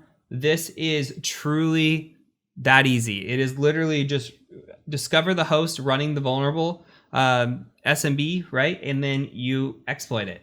Very, very simple, just like we did it before. You get that shell pretty easy. You would not believe, it's been almost 3 years now, how often we still see MS17010 in a network. It's all the time. Okay, and then we're going to cover Kerberoasting later on when we get into post-compromise attacks. And man in the middle 6, we're actually going to be covering as well in this first part of the initial attack vectors. These are all very, very good ones. They still hold up to date very well.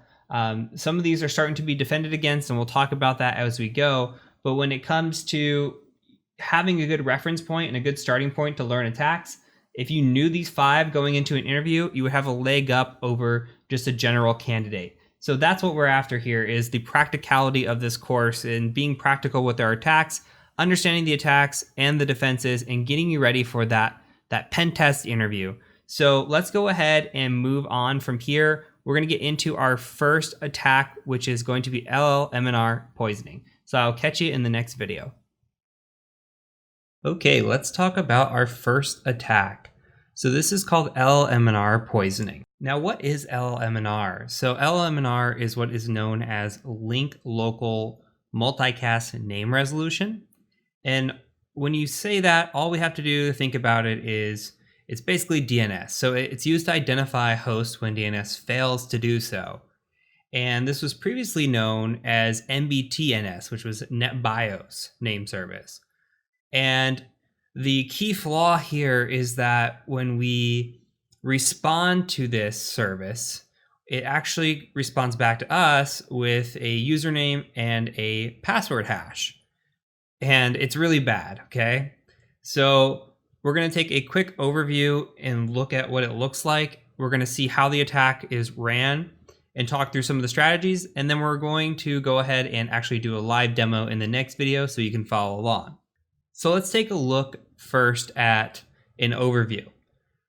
So let's say we have a victim up here in the corner. You see the victim machine, and it reaches out to the server and it says, hey, I want to connect to this HackM server. Well, really the server name was HackMe, but the user just happened to type in something wrong, which is causing a DNS issue. And that DNS issue goes out, we can't resolve with DNS, and the server says, hey, I have no idea really what you're talking about here.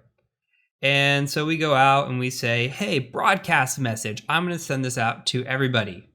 Does anybody know what this hack M is or where I can go to connect to it? And us listening in the middle, this is man in the middle attack. We're going to say, hey, I know exactly where that computer is. We're lying. And we're going to say, just send me over your hash and I'm going to get you connected. And the victim's just going to say, here you go. Here's my hash. So that's really what LLM poisoning is. We're sitting in the middle, listening for these requests. And when the request happens, we're just waiting to get a response to us. So we're going to run a tool called Responder. And we'll talk about that here in a second. So Responder is part of the Impacket toolkit. Now we ran Impacket with several things in this course already. We installed it way earlier, and we even used it in some of the box walkthroughs when we used the SMB client and the PS exec and the WMI exec. That's all part of Impacket, and we're going to be using Impacket for some other attacks as well as we go through some of these common Active Directory attacks. So we're going to run a tool called Responder. It does exactly what we just described. It responds to these requests. And we just run this tool and we load it up and we're just sitting there and we're listening. Now my strategy is that I run this tool first thing in the morning. So if my assessment starts at 8 o'clock, I'm running this first thing. The best time to run this is first thing in the morning or right after lunch because people are coming back from lunch and you need a lot of traffic. So I will actually start this up before I start up any Nmap scans, any Nessus scans, anything at all. This is one of the first things that goes up. Why do I do that? Because the Nmap scan or the Nessus scan is going to generate some traffic as well, and then it might actually get some traffic talking back to you from other machines. So we're just waiting for those responses and trying to capture hashes. So let's say here that we run Responder, and then with running Responder, an event occurs. Now here, all I'm doing is I am pointing this at our attacker machine IP address. You don't have to worry about that too much, but just think of this as somebody typed in the wrong network drive. And this is just one example, by the way. A wrong network drive is just something failing to do DNS, right? So we're trying to access this network drive, can't access, we're just sitting here listening in the middle. For the ease of the demo, we're gonna point this out ourselves, but that does not always have to be true. Once that happens, an event occurs, okay? The event occurs and it says listening for events. Look what comes through. We get here a NTLM v2 hash right here, and we get the IP address of who we captured and the user who we captured. So you see here, Marvel/FCastle. This is our Frank Castle user, and this is their password hash.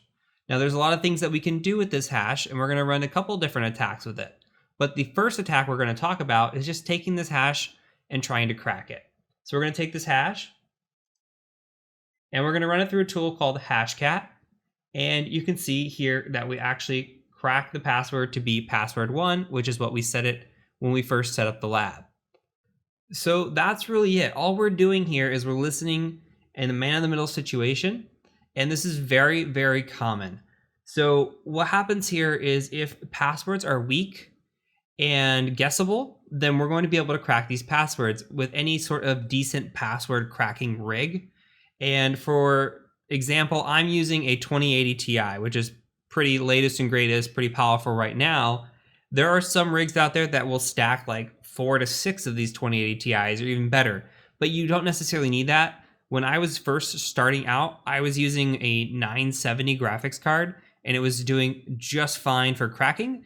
The better the graphics card, the better your cracking speed will be, but you don't have to have the latest and greatest to perform a lot of these tasks right now. And chances are when you go work for somebody, they're going to have a cracking rig anyway. So not something you have to worry about too much. But to understand this attack, the less complex the password, the better off we are because we're going to be able to crack these passwords. And then once we have a cracked password account, there's a lot of cool things that we can do to leverage that to actually get onto a machine. So we're going to cover that as well as we get into this and get deeper as to what can we do to get access once we have a password and how can we leverage that. So from here, just your big takeaway is we're doing man in the middle listening. We're listening for any sort of event where we can take over in place of DNS. And we're going to respond to these with a tool called Responder. We're going to pull down these hashes, take them offline and try to crack them. if the passwords are weak, and when I say weak, I mean like less than 14 characters. The longest password that I've ever cracked is 19 characters, and that was a Bible verse. So I always tell clients that just because your password is long does not mean that it is good. Your password should be non-common words or long sentences or something greater than 14 characters, but also complex. So the longer and the more complex, the better. But honestly, I will take a 40-character sentence without any complexity at all over a 14-character password that has some complexity, capital letter, exclamation point, etc. Because we could still crack these, and you're going to see that later on, us cracking a pretty lengthy password, but still a guessable password. So that's the takeaways from this. Let's go ahead and move on to the next video when we're going to actually talk about performing this. We're going to perform this live and see how to do it, and then we'll talk about defenses as well. So let's go ahead and jump over there. All right, so now we're going to utilize Responder, and we're going to pull down this hash. So you should already have the Impact Toolkit installed. If you don't, there are multiple videos here, so please be watching the videos all the way through. Don't skip ahead, or go out and Google Impact GitHub and install it that way. So from here, let's go ahead and type in Responder, and you should be able to autocomplete. All we're going to type in now is a -I, and this is our interface. So our interface here is going to be Ethernet 0, and I will go ahead and just open up a new tab because we're going to need that. And let's go ahead and just type in ifconfig or IPA, and you can see here that we have our IP address and it's on Ethernet 0. So that's what we're going to be listening on, the Ethernet 0 interface. And then the rest that we're going to need is just a -RDW. So you don't have to worry too much about what this is. This is just saying these are the different types of what we're going to be listening on. One of them is WPAD. You can look at the -- help for this, but this is the most common settings. And if you want to see a hash again more than once, go ahead and just do a -V. So since we're not saving this output right now, I just do a -V for verbose. This is an optional setting once you're actually working in the field. But just for now, just in case you capture the hash and you want to see it again, this is a good way. Otherwise, it stores in a pot file for later on. Let's go ahead and just do a -RDW like this. You can see, okay, it says, hey, you're listening on Ethernet 0. Here's your IP address. And when you scroll up, here are your poisoners, okay, LLM and R.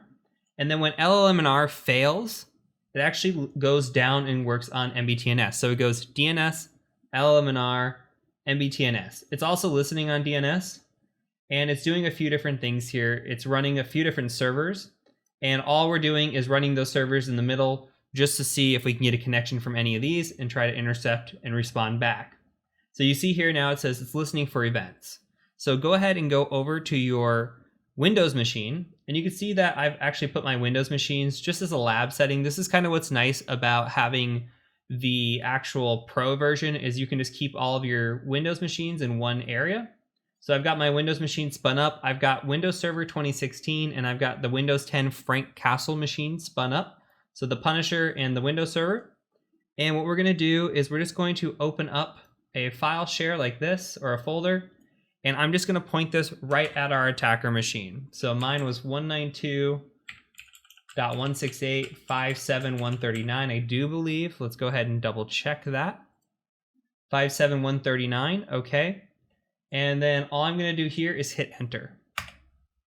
And it shouldn't resolve, right? This should wig out. Nothing should happen here. And you see it's trying to enter your network credentials. Access is denied. We actually do have a server up and running, an SMB server.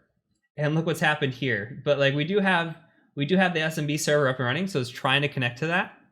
But you can see that it has pulled down the hash, and it pulled it down twice, which is fine. But it's pulled down the IP address of the machine we're attacking, the user, and the user domain, and then hash right here. So everything that we talked about in the last one, this is exactly what happens. So let's go ahead and recap this, and I'm going to blow this up. So you're on your first assessment, you're sitting on an internal, and first thing you want to do, at least in my playbook, one of the first things I'm doing, I'm running Responder. Now, it just depends how loud we're going to be. I'm going to show you some other things, but this is, especially if the client has never had a pen test before, this is always a good go-to. Now, clients are getting smarter about this attack and technique, and we'll talk about that in the actual defense video for this, but clients are getting smarter about this and they're starting to turn this off. But for now, I would say 70% of the clients that I test against are still running LLM&R on their networks. And this is allowing for easy wins, especially if they have a poor password policy, which a lot of clients will. So this is a great initial attack vector to capture some hashes. And we'll capture these hashes, take it offline, try to crack it. It's amazing.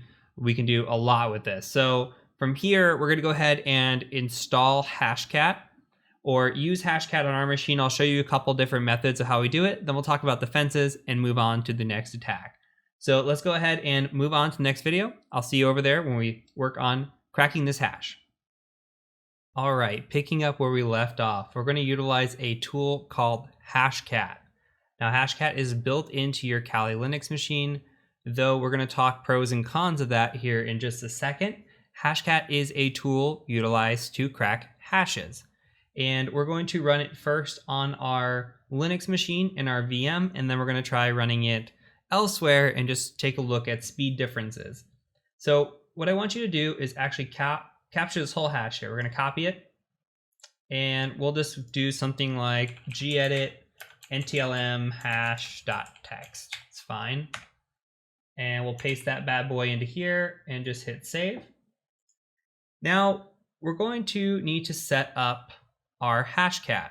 So our Hashcat is going to look something like this. So it's going to say Hashcat, and then we're going to have to do a module of 5600. Just type this in with me. I'm going to go ahead and show you what it means in just a second.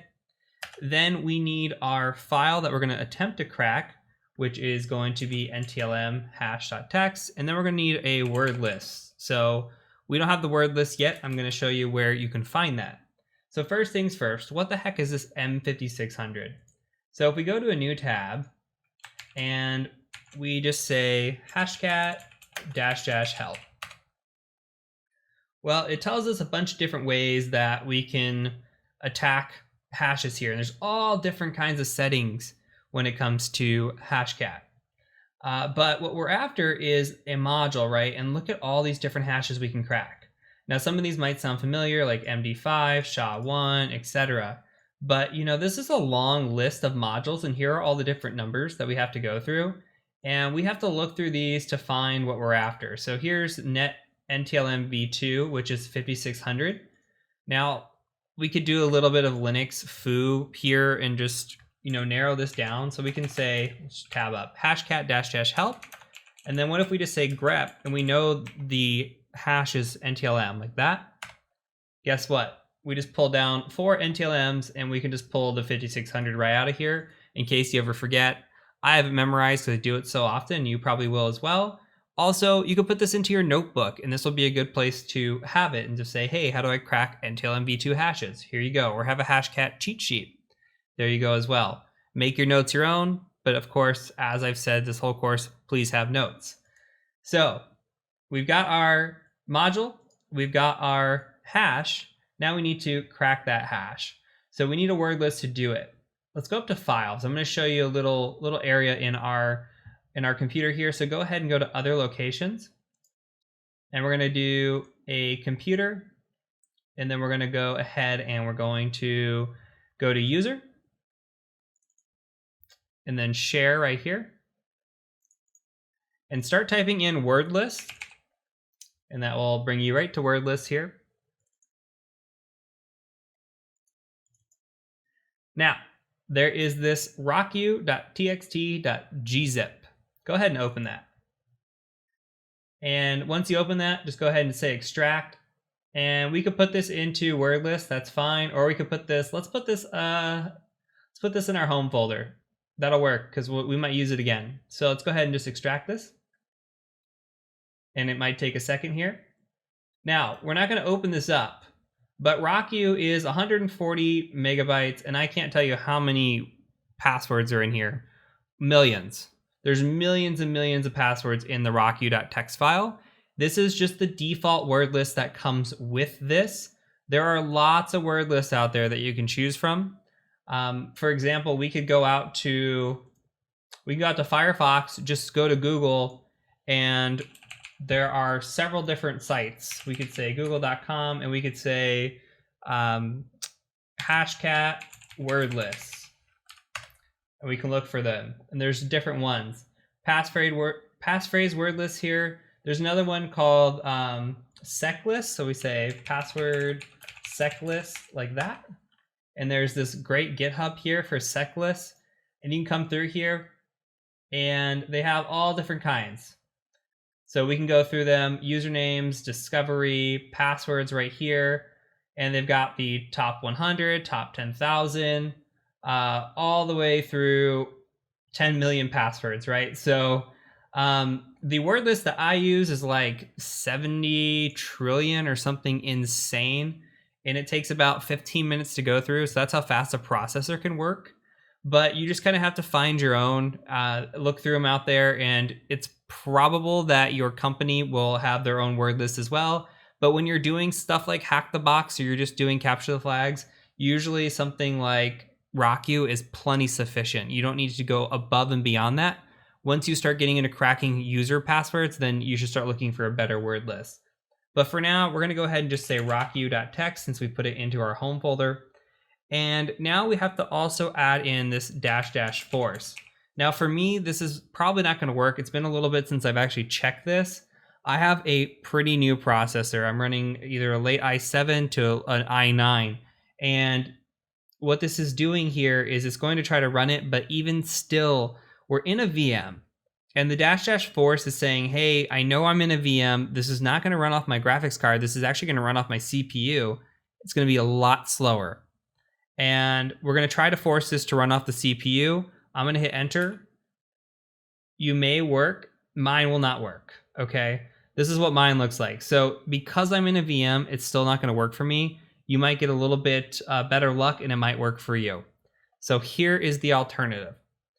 You should always run your password cracking, regardless of what tool it is, but let's say Hashcat. You should always run it on whatever system you're running your base operating system. For example, I'm running on Windows. So guess what we can do? We can go out to Google. We could say hashcat download. And we'll be brought right to hashcat.net here. Come to here, and right here is the hashcat binaries. So we can just download the binaries right here. And I'll just go ahead and open this. This is a 7-zip file. And this is hashcat 5.1. I'll bring this over. You can see we just extract this, and then we have our 64exe right here, and we can run the same kind of deal. So go ahead and extract this, and I'm going to show you how to run this. What you're going to want to do is you're going to want to have your word list. So if you need to, go ahead and go into your files. You should be able to copy and move over. So copy your rocku.txt onto your desktop or wherever you're going to be putting this. I put this right into a folder on my desktop, and I'll show you my actual cracking one. So mine looks like this, where I've got it 4.2.1. I'm a little outdated, but I just have my hashcat in here, and then I put my different hashes in here that I try to crack, and I have RockU sitting right here as well. So you could put it right in the same folder. It'll make it easier. And then we'll go ahead and just attempt to crack these passwords, right? So I'm going to make a new text file here, and I'm just going to call it hashes.txt or hashes4.txt is what this one will be. So I'm going to go ahead and just copy this hashes over here, put it in a file, and I'll show you what it's going to look like. So should be exactly the same. So I have a text file, hashes4.txt, and let's go ahead and see. I might have to minimize this for us. Okay, hashes.txt looks just like this. I'll go ahead and save this, or hashes4.txt. And then I'm going to need to bring up a command prompt for you. Run it as administrator. And I'll bring this over. And I'm just going to go right into the folder I have it stored. So C, users, Heath, desktop, hashcat. And from here, the syntax is really the same. The only thing I'm going to change is just a little bit of the file format for the executable. So it's just hashcat64.exe. The M of 5600 is still the same. and then we're going to say hashes4.text and then rocku.text.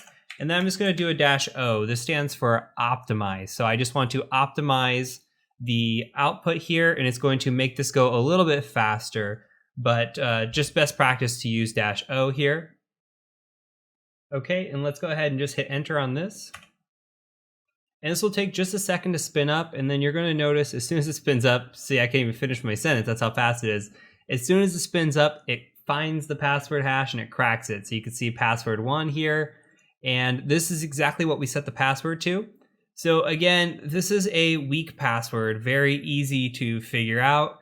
And when you run into organizations like this, you're going to see this all over the place. And I still estimate like 70% of the clients that I'm going up against are using LLM&R, MBTNS, and they're using weak passwords. So these are just really easy wins when it comes to, movement in the network and getting that initial foothold. This is why LLM&R poisoning is such a big one, such a common, popular one to be used.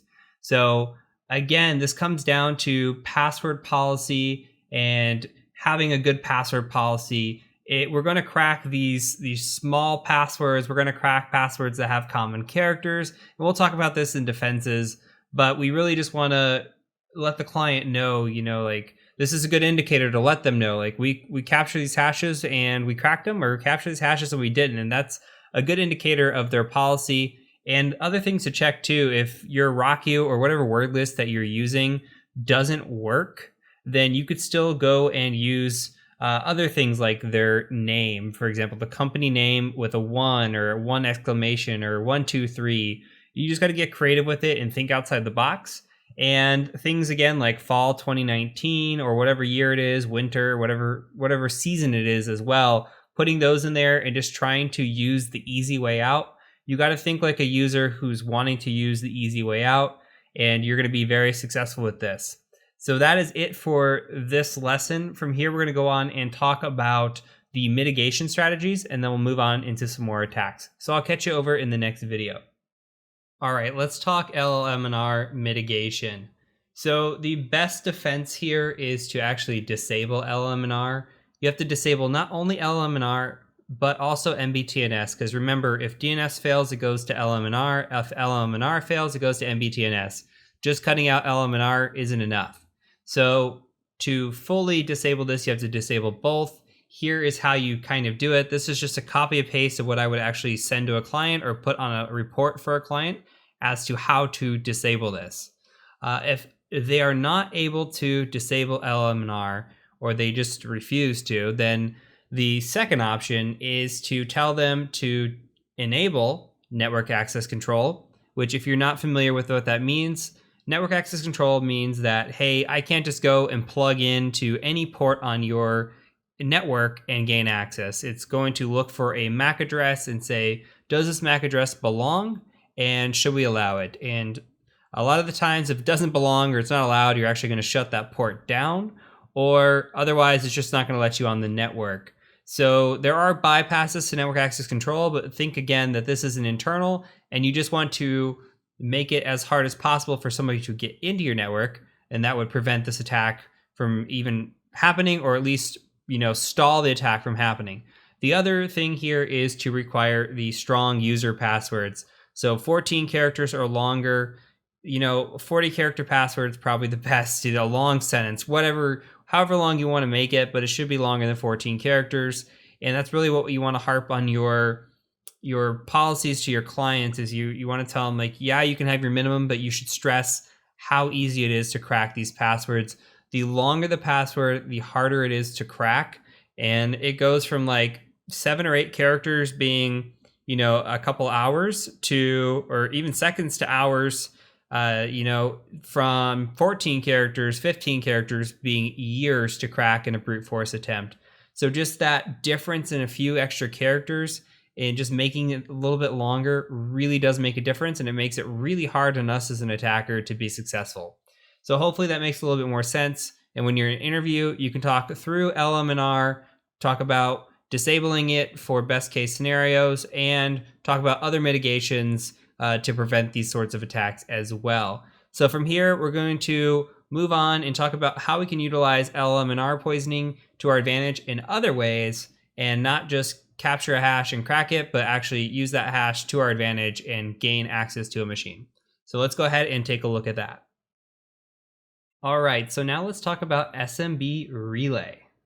Well, what is SMB relay? So think about your responder and think about how you were capturing these hashes. Well, instead of taking the hashes that you capture offline and trying to crack them with Hashcat, well, we can take those hashes and we can actually just relay those to another machine. Well, how is this possible? So let's talk about the requirements. Big requirement, number one requirement, is that SMB signing has to be disabled on the target. Now, SMB signing is a packet level protocol, so let's think about this.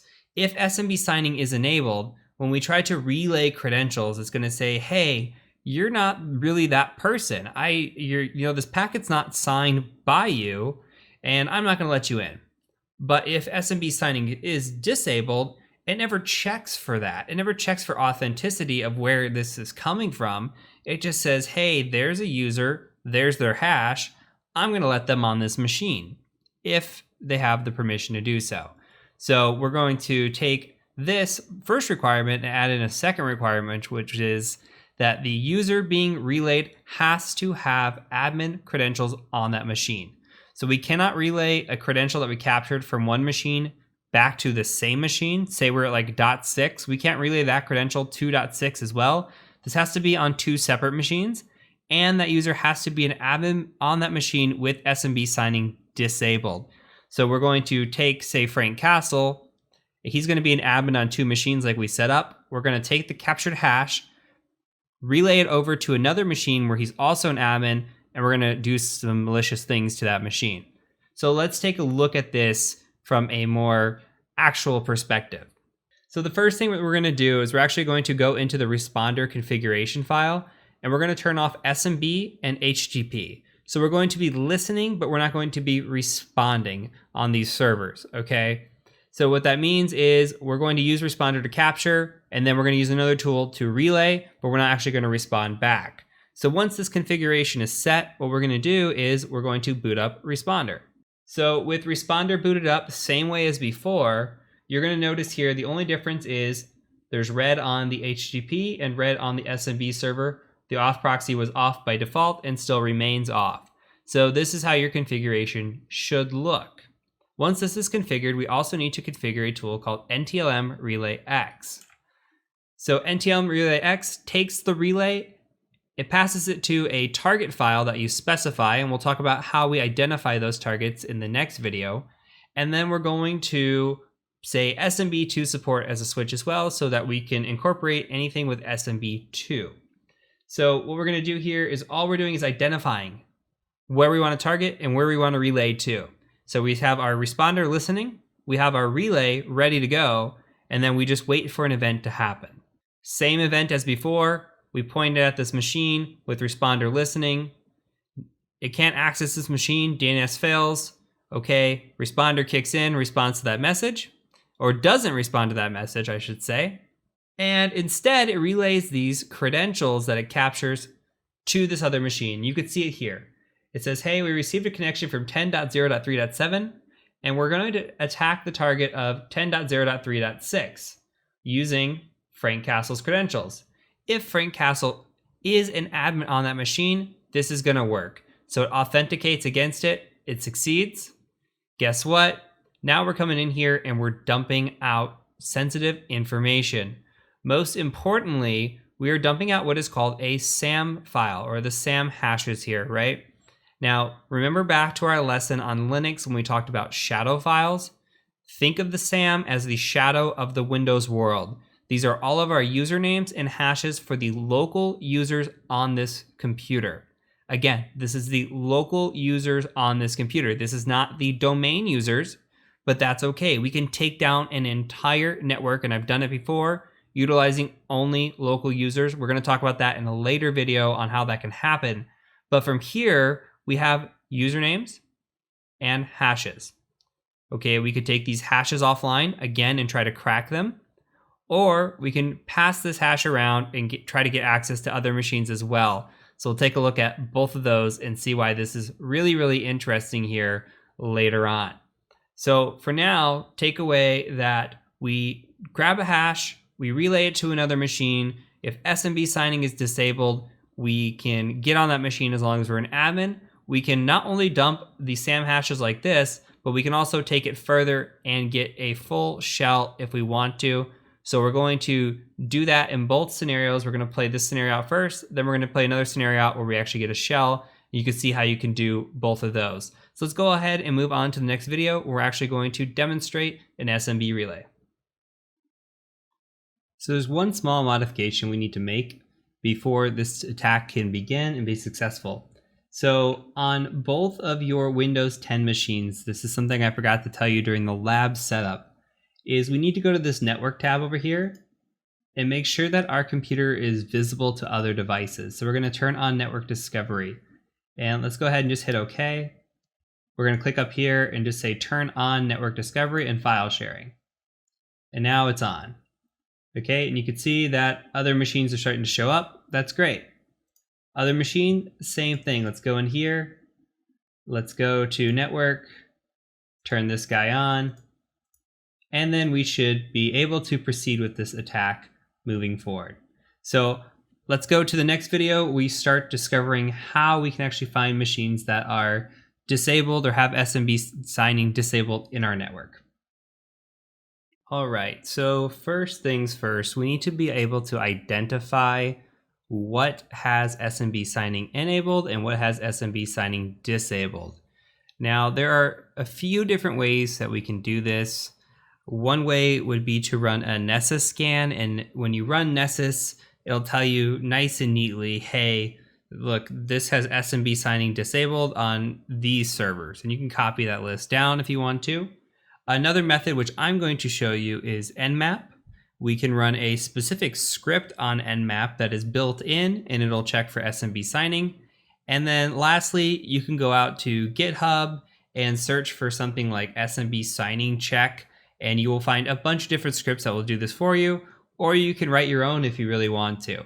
So what we're going to do is we're going to just use Nmap here and just do a quick check, and then we can kind of understand what we're looking for. So we're going to type in Nmap, and then we'll do a -- script like this, and the script is called smb2-security-mode.nse. This is an Nmap scripting engine. And we're going to be looking just on port 445, and then we're going to sweep across the entire network that we're on. So it should look something like this, and it should go by pretty quick for us. So let's go ahead and just enter.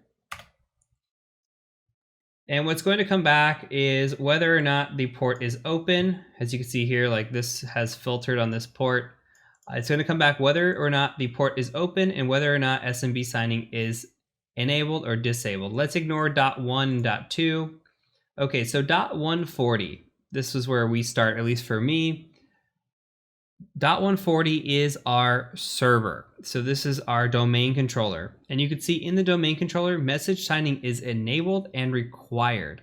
So remember, when we talked about message signing, we said that it is disabled by default on any workstation and enabled and required on every single server by default.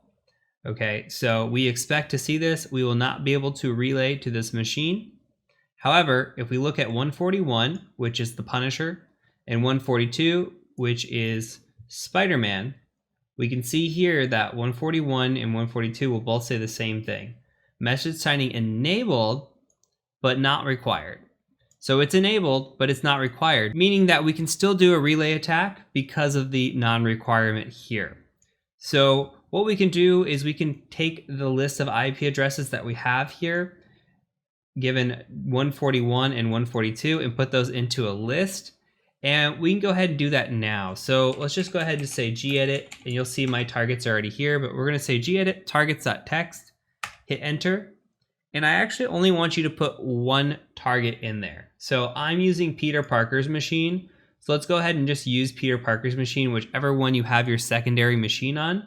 You should have a 141, 142, whatever the IP address actually is. go ahead and just pick one of those machines here.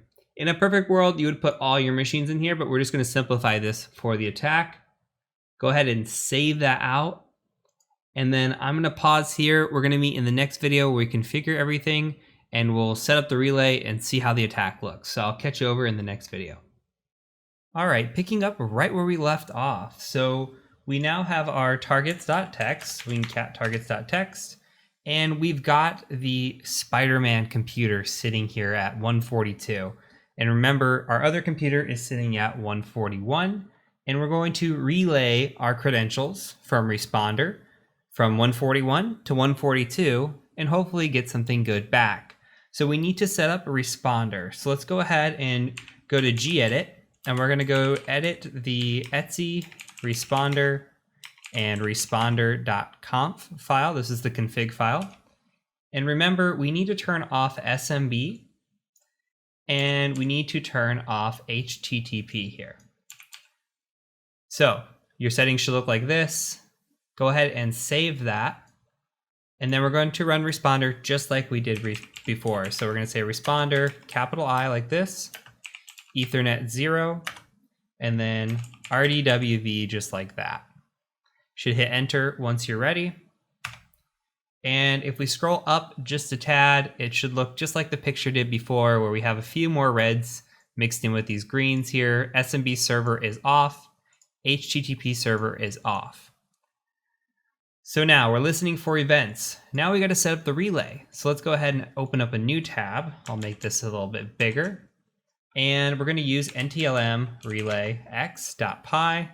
We're going to set that target file with the -tf, and that is targets.txt. And then we're just going to say smb2 support. And it's going to look just like that. Hit enter. And now the server has been started. We are waiting for a connection to happen. So let's go ahead and trigger that connection. So I'm going to open up my Punisher machine. And I've already got it signed in. So Punisher's online here. Make sure your Punisher's online and your Spider-Man machine's online. And I'm going to just go ahead and point this right at my attacker machine again. So 92.168.57.139. This is the same thing we've been doing with responder, just this time it's going to relay instead of capture hash. So go ahead and hit enter here. It's going to say there's an error, but look at what's happening here. Beautiful, okay? So we come in here and you can see it's connected a couple times. Let me make this bigger. You see, okay, it comes in, it says, hey, I'm receiving this connection from 141. Let's go ahead and attack our target of 142. And it's going to authenticate. It's going to succeed. Why?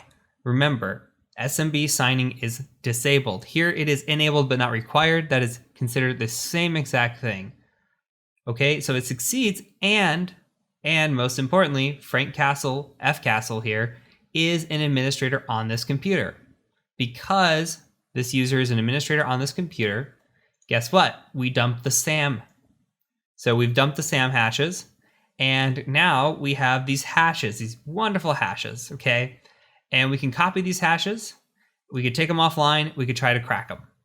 And we can try to move laterally with these hashes. What I want you to do is copy these hashes and we'll save them for later. We'll talk about this again. We'll revisit Hashcat, work on cracking these. We'll also work on passing these around in a later section. So for now, just know that we have dumped the SAM hashes, which is just like the shadow file on a Linux machine.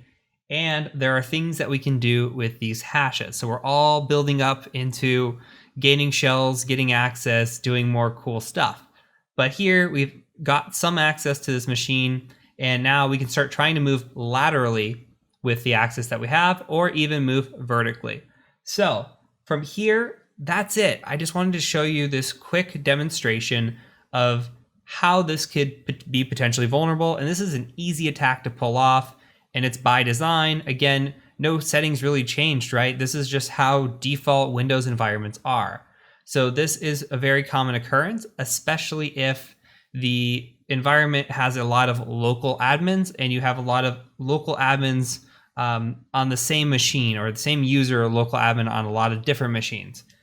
So from here, we're going to make another video, and the next video is going to cover improving upon this. Just one example of how we can improve upon this. we can actually take this and get a shell out of this. So I'm going to show you how to do that, and we'll improve upon it. Then we'll talk about how we can prevent this or talk some defenses, and then we'll move on to the next attack. So I'll catch you over in the next video. All right, let's take a look at making this shell interactive for us. So we're going to run the same situation here. I'm just going to tab up because I already have it saved. So let's boot up Responder. Again, if you're just catching up, we have HTTP off, we have SMB off, and we've got Responder listening. Let's go ahead and load up NTLM relay. And the only thing that I'm going to do here a little bit differently is at the end, I'm putting in a -I. Now -I stands for interactive, and we're going to try to get an interactive shell here. Let's take a look at what this looks like. So go ahead and hit enter. This is just going to sit around and wait, and we're going to trigger that event again. So let's go ahead and do that. I'm going to log in. Trigger this event one more time. Let's see what happens over here. Okay, so you can see it says receive the connection, it succeeded, and then it says it created an SMB client shell on 127.0.0.1.11,000. So yours should say something very similar to that. Go ahead and open up a new tab and just say something along the lines of netcat 127.0.0.1.11,000. And then it says type help for a list of commands. Let's say help. Now, we are in a SMB shell, essentially, and we can do quite a bit of things here. We're in a file share. So what can we do? Well, we can look at the shares. We can use a certain share. We can change the password of our current user. And we can look at making directories, removing files. We can put new files, get new files. We can create a mount point. There's a lot of different things we can do, okay? And so let's take a look at this. So let's just say shares. And we've got the C drive, admin, IPC, and we got that share folder that we created. So let's go ahead and just do something like use C $. Okay, and let's go ahead and just say ls. Now look where we're at. We've got access to the C drive here.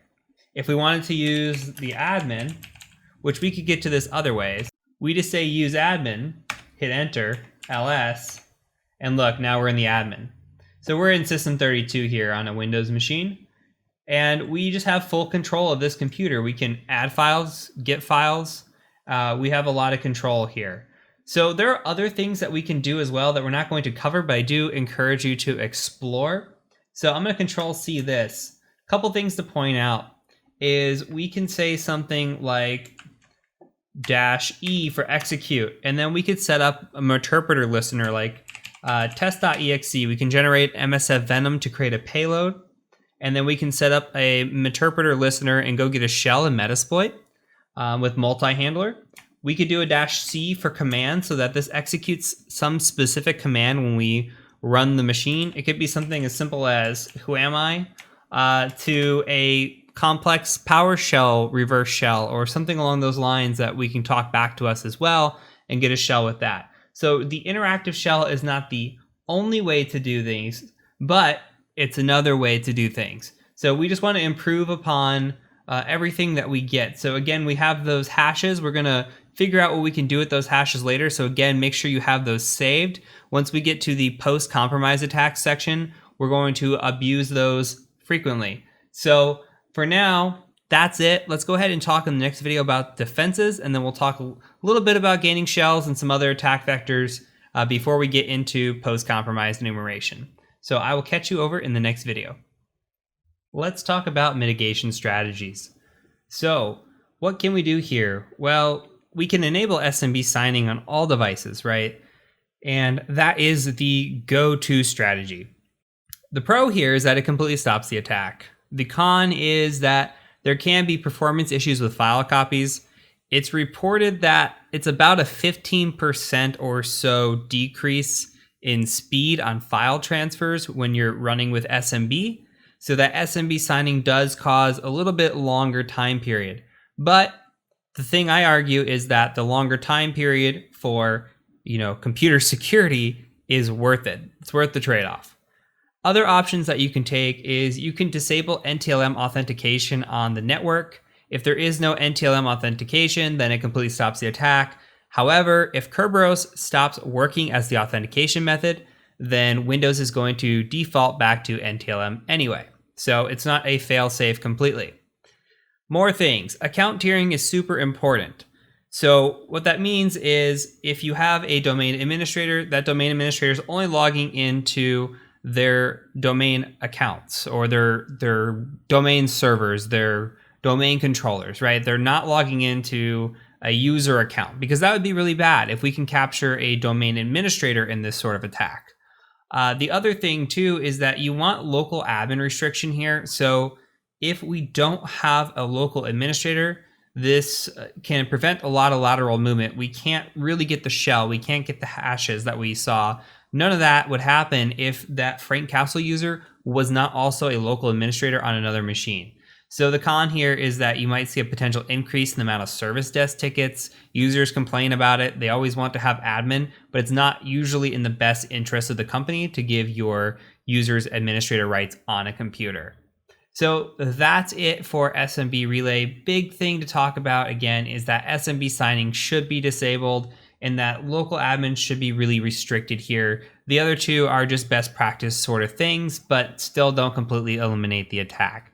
So from here, we're going to go ahead and talk about gaining shell access and how we can gain shells with some of the information that we've already gathered right now. And then we'll move into some IPv6 attacks, which are really, really fun, and onto enumeration. So I'll see you over in the next video. All right, let's talk about gaining shell access.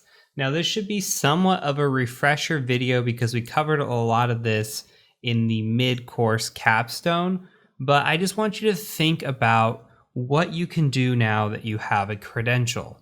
So far, all we have is a credential, right? And we're gonna see what we can do with that credential. So the first thing I wanna do is I wanna boot up Metasploit. And we'll say MSF console. And if we have SMB open and we have a username and a password, well, then we can use that username and password, and especially if that user has a machine and they're a local administrator, to gain a shell. We can use that with psexec. So we can search for psexec, or if you know the Windows exploit SMB psexec, you can do that as well. So here it's use 10. It's line 10 right here. And we'll just say options. Now what we can do is we could set the rhost. So we know the fcastle machine is at 192.168.57.141. And then we have to say set SMB domain to marvel.local, set SMB pass to password 1, and set SMB user to fcastle. Okay, we could say options here, and we could try to run this, but we need to run this with the appropriate payload. So let's go ahead and just set the payload right off the bat with set payload Windows. We're going to say x64 interpreter and then reverse TCP. And we'll go ahead and say options, make sure everything looks set. Let's go ahead and set an lhost as well. So we'll set the lhost to Ethernet 0 here. And we'll go ahead and give this a run and see what happens. Now this doesn't always authenticate on the first go, and it always doesn't authenticate with the first automatic targeting. So we may have to give this a go with a second attempt, or we may have to give this a go and see it's not working here. We'll give it a go one more time. Looks like it's doing PowerShell. PowerShell might not work here. We might have to try a different target. So it's always good to explore your targets here. And psexec is one of those funky ones where either it's going to work or it's not going to work with that specific one. So let's show targets. And we've got automatic PowerShell, native upload, and MOF upload. So let's go ahead and just set target of 2, and we'll run that. And we've got a virus detected. What happened? Oh no. So if we go to our Windows machine, you may have heard the ding. We've got a virus detection here. So what's happening is that we are blocking this virus with the psexec, right? And somehow Windows Defender got turned back on. Don't know how that happened, but that's okay. If yours got turned back on, that's fine as well. This is a good learning lesson. So psexec's getting blocked. So what if we can't psexec? Okay, let's try something different. Let's go ahead and let's try a new tool. So let's go ahead and let's try psexec.py and see if that works. Let's do a --help just to see how this looks. This should be familiar to you, right? We're just going to use the domain username and then password at the target name. So all we're going to say is marvel.local, and we're going to say something like fcastle, and then we'll give it the password 1@192.168.57.141. Run that. Apologies, it's a /. Try that. Okay, and look here. So Meterpreter got picked up, psexec.py did not. Okay, we got a shell with psexec.py. Now, this is a little bit more obscure. This is not infinitely more obscure. There are still antiviruses that are going to pick this up, but Windows Defender, which I love Windows Defender. Windows Defender did not pick it up right here. So bad on Windows Defender, but still here we are. We've got a shell in the system. Now we could take this and we can get a little bit more quieter. So we can say Control-C and kill this. And we can go in and we can do SMB exec or WMI exec. We could say SMB exec like that. And that one didn't work. Okay, let's try WMI exec and see if we can get that one to work. And this one doesn't look like it's going to work either, which is okay. So we need other options. And this isn't the first time you're seeing any of this, right? We saw this in the very last video of the mid-course capstone where we can try SMB exec and WMI exec and just be familiar with these tools. So what you have, and what I'm trying to point out here is don't give up on the first tool. You have at least 4 options I just provided you here. And if you saw in Metasploit, we actually have more than that. We have a PowerShell feature as well. If we scroll up just a little bit, there is a PowerShell version of psexec as well. So don't just give up at the first one, and know that there are multiple options. And if I Alt-tab back into that, you could see too that, you know, we were able to get in with our psexec, but we weren't able to get in with our WMI exec, or we weren't able to get in with our psexec on Metasploit either, right? So it's important to know that we have all these different options available to us, and that psexec is one of the more noisy when it comes to antivirus. So I would avoid starting here. My pro tip, is to start with something like SMB exec or WMI exec. See if they work, see if you can get a shell.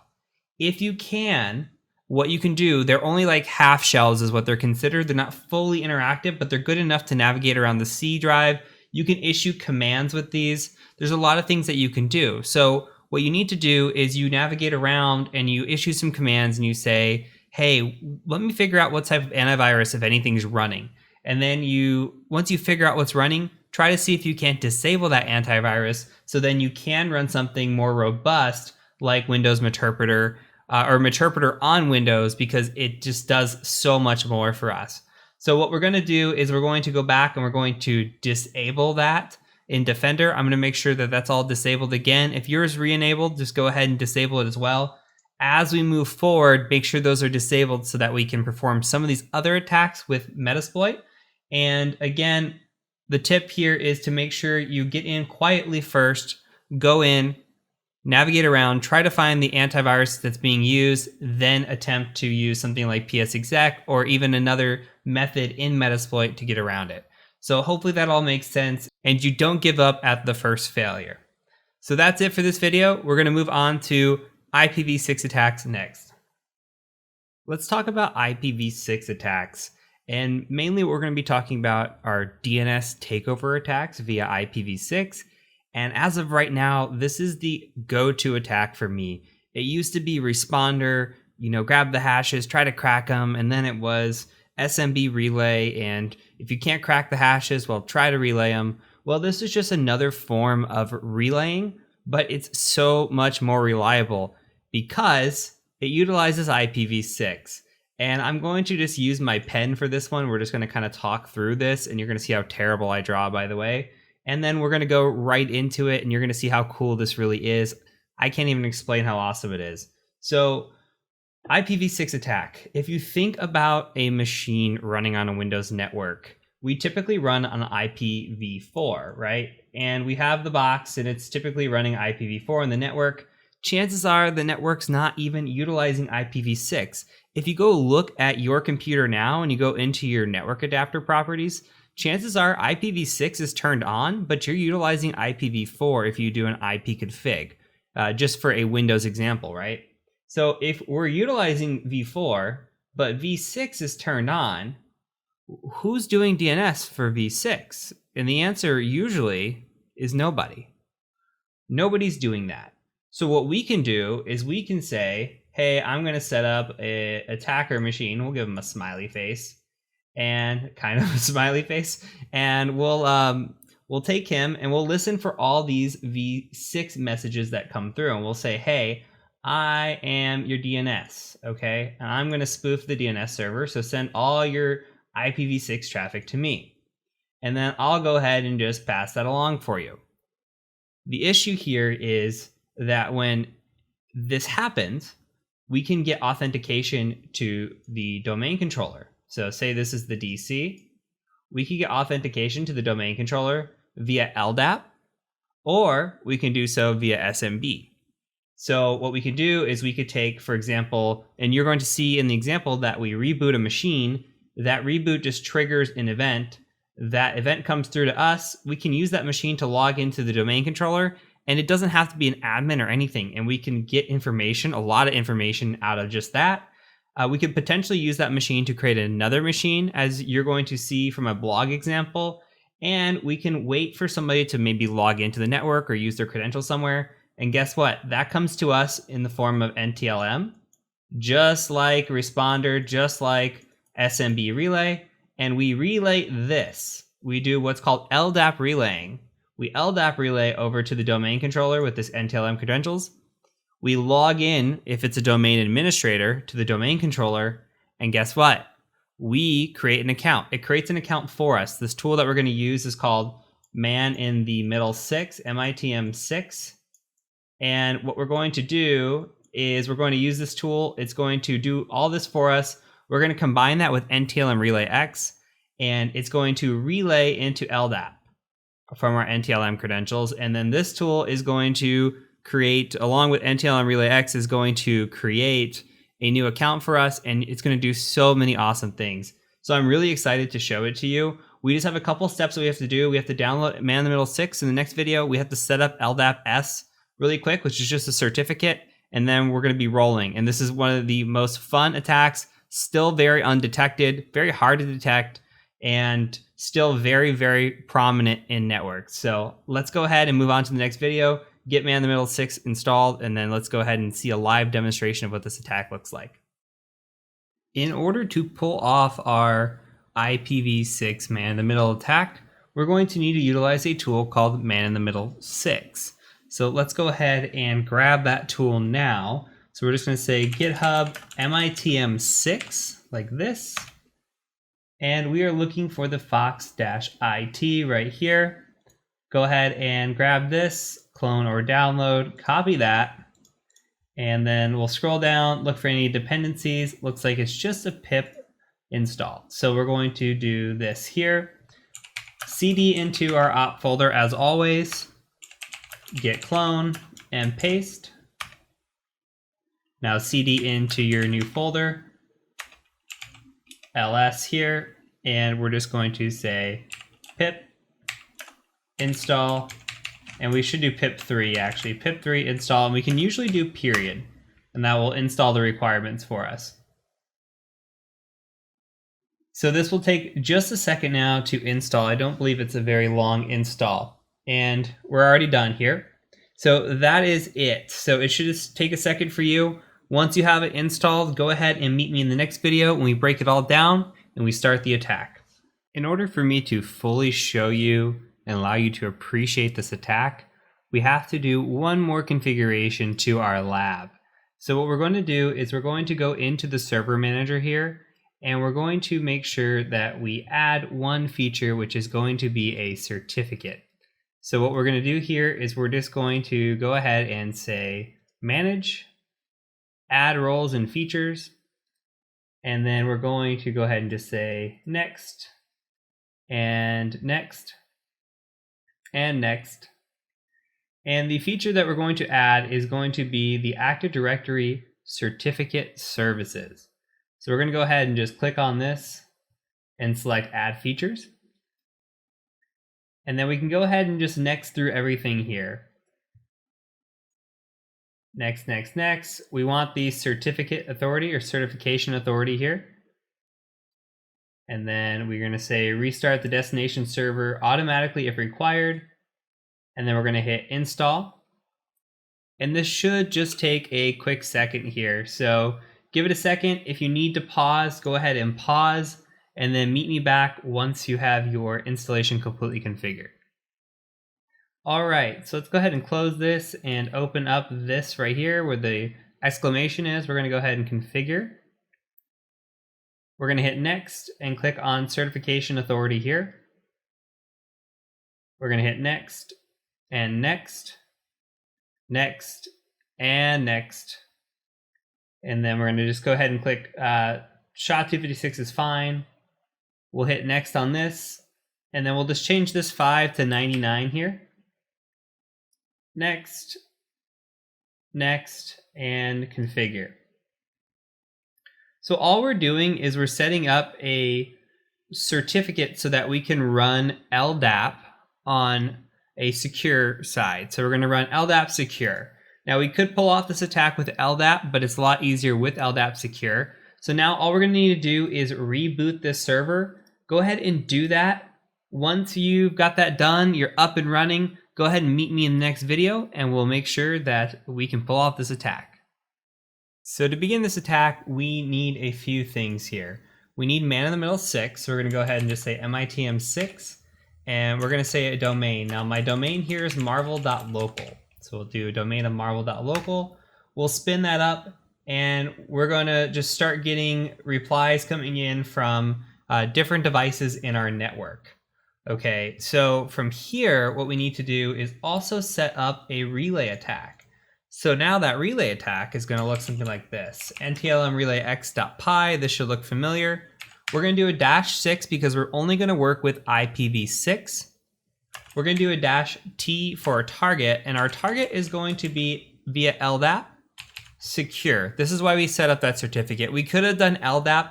Most environments have that certificate running, so it's important to do LDAP secure.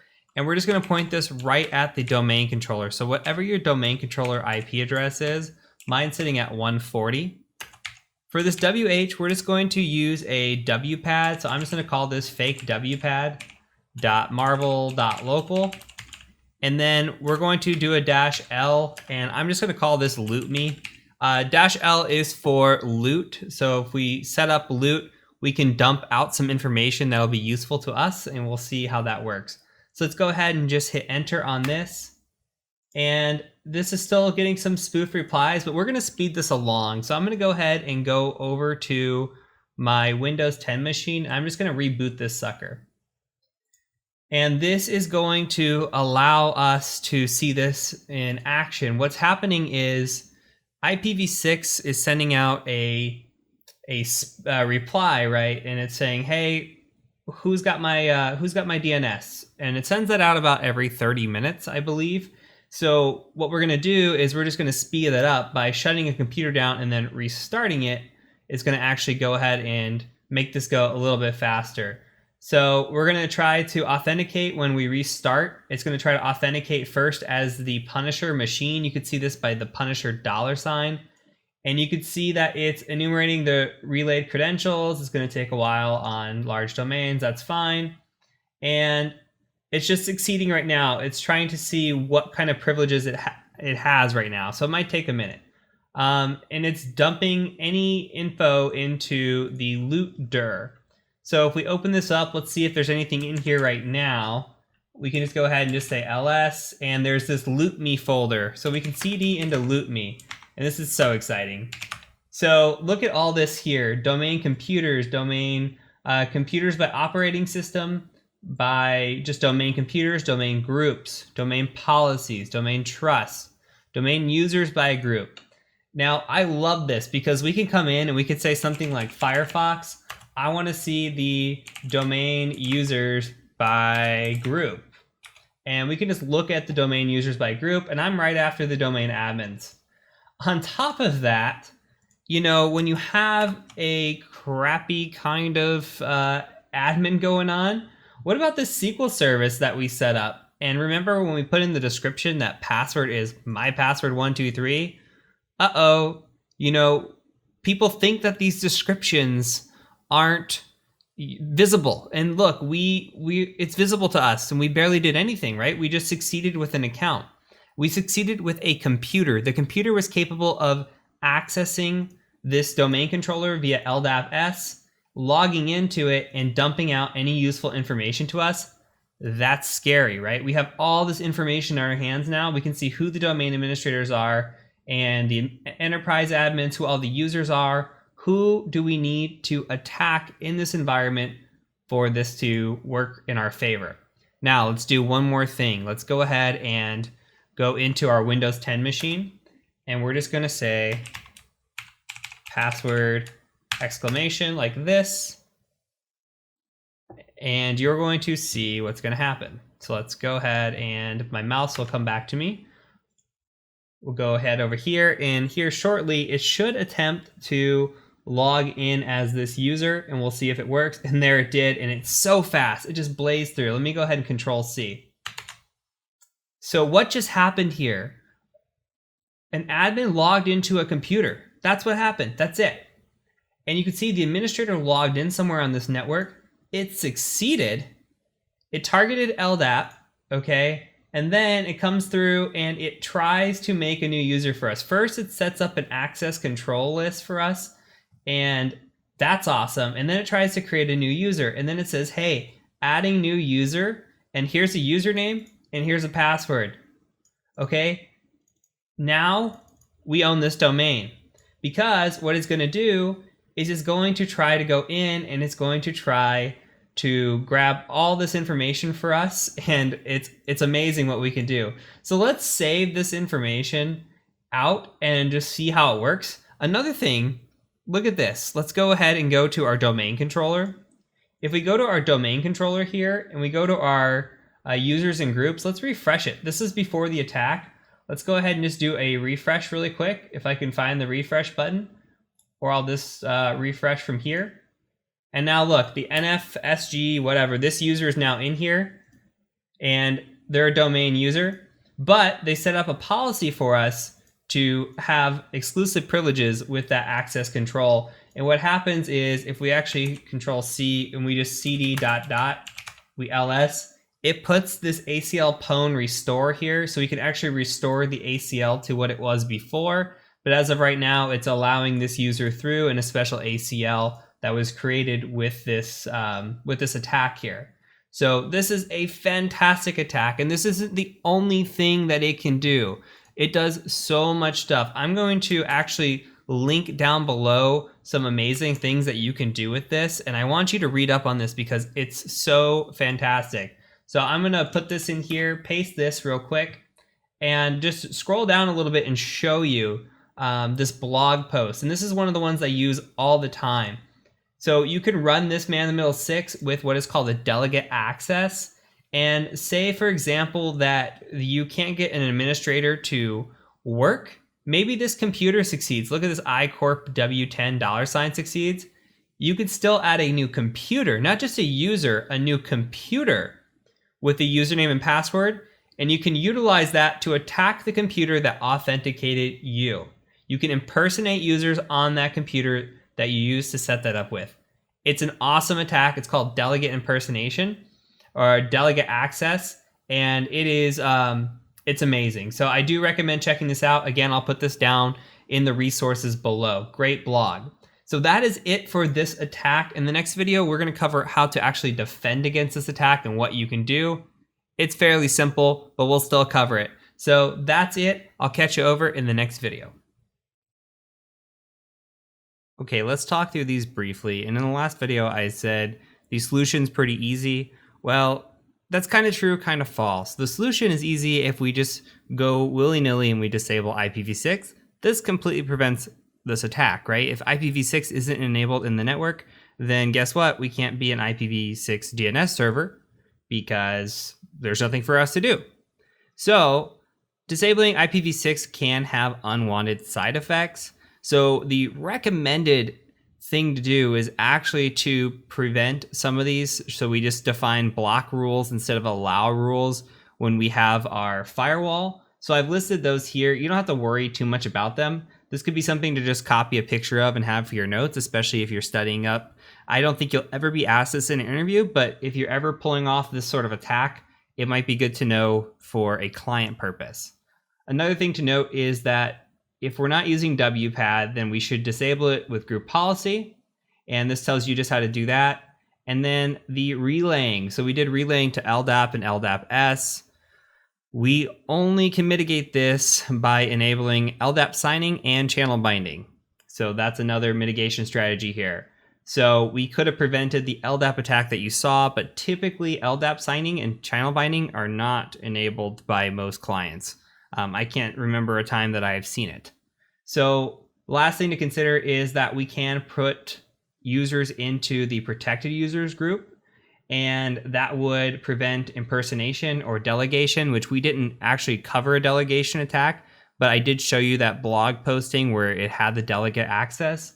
If we're able to do delegate access against a machine, then we can, just abuse that feature even more. And so to fully disable this, there's a few different things that we have to do. We can cut the head off by disabling IPv6, but best practice says, hey, we should actually just do some block rules in the firewall. We should disable a WPAD. We should disable or enable LDAP signing and channel binding. And we should consider moving our admin users to the protected users group. So with this being said, again, don't worry too much about this. I just like to cover the mitigation strategies to talk about it.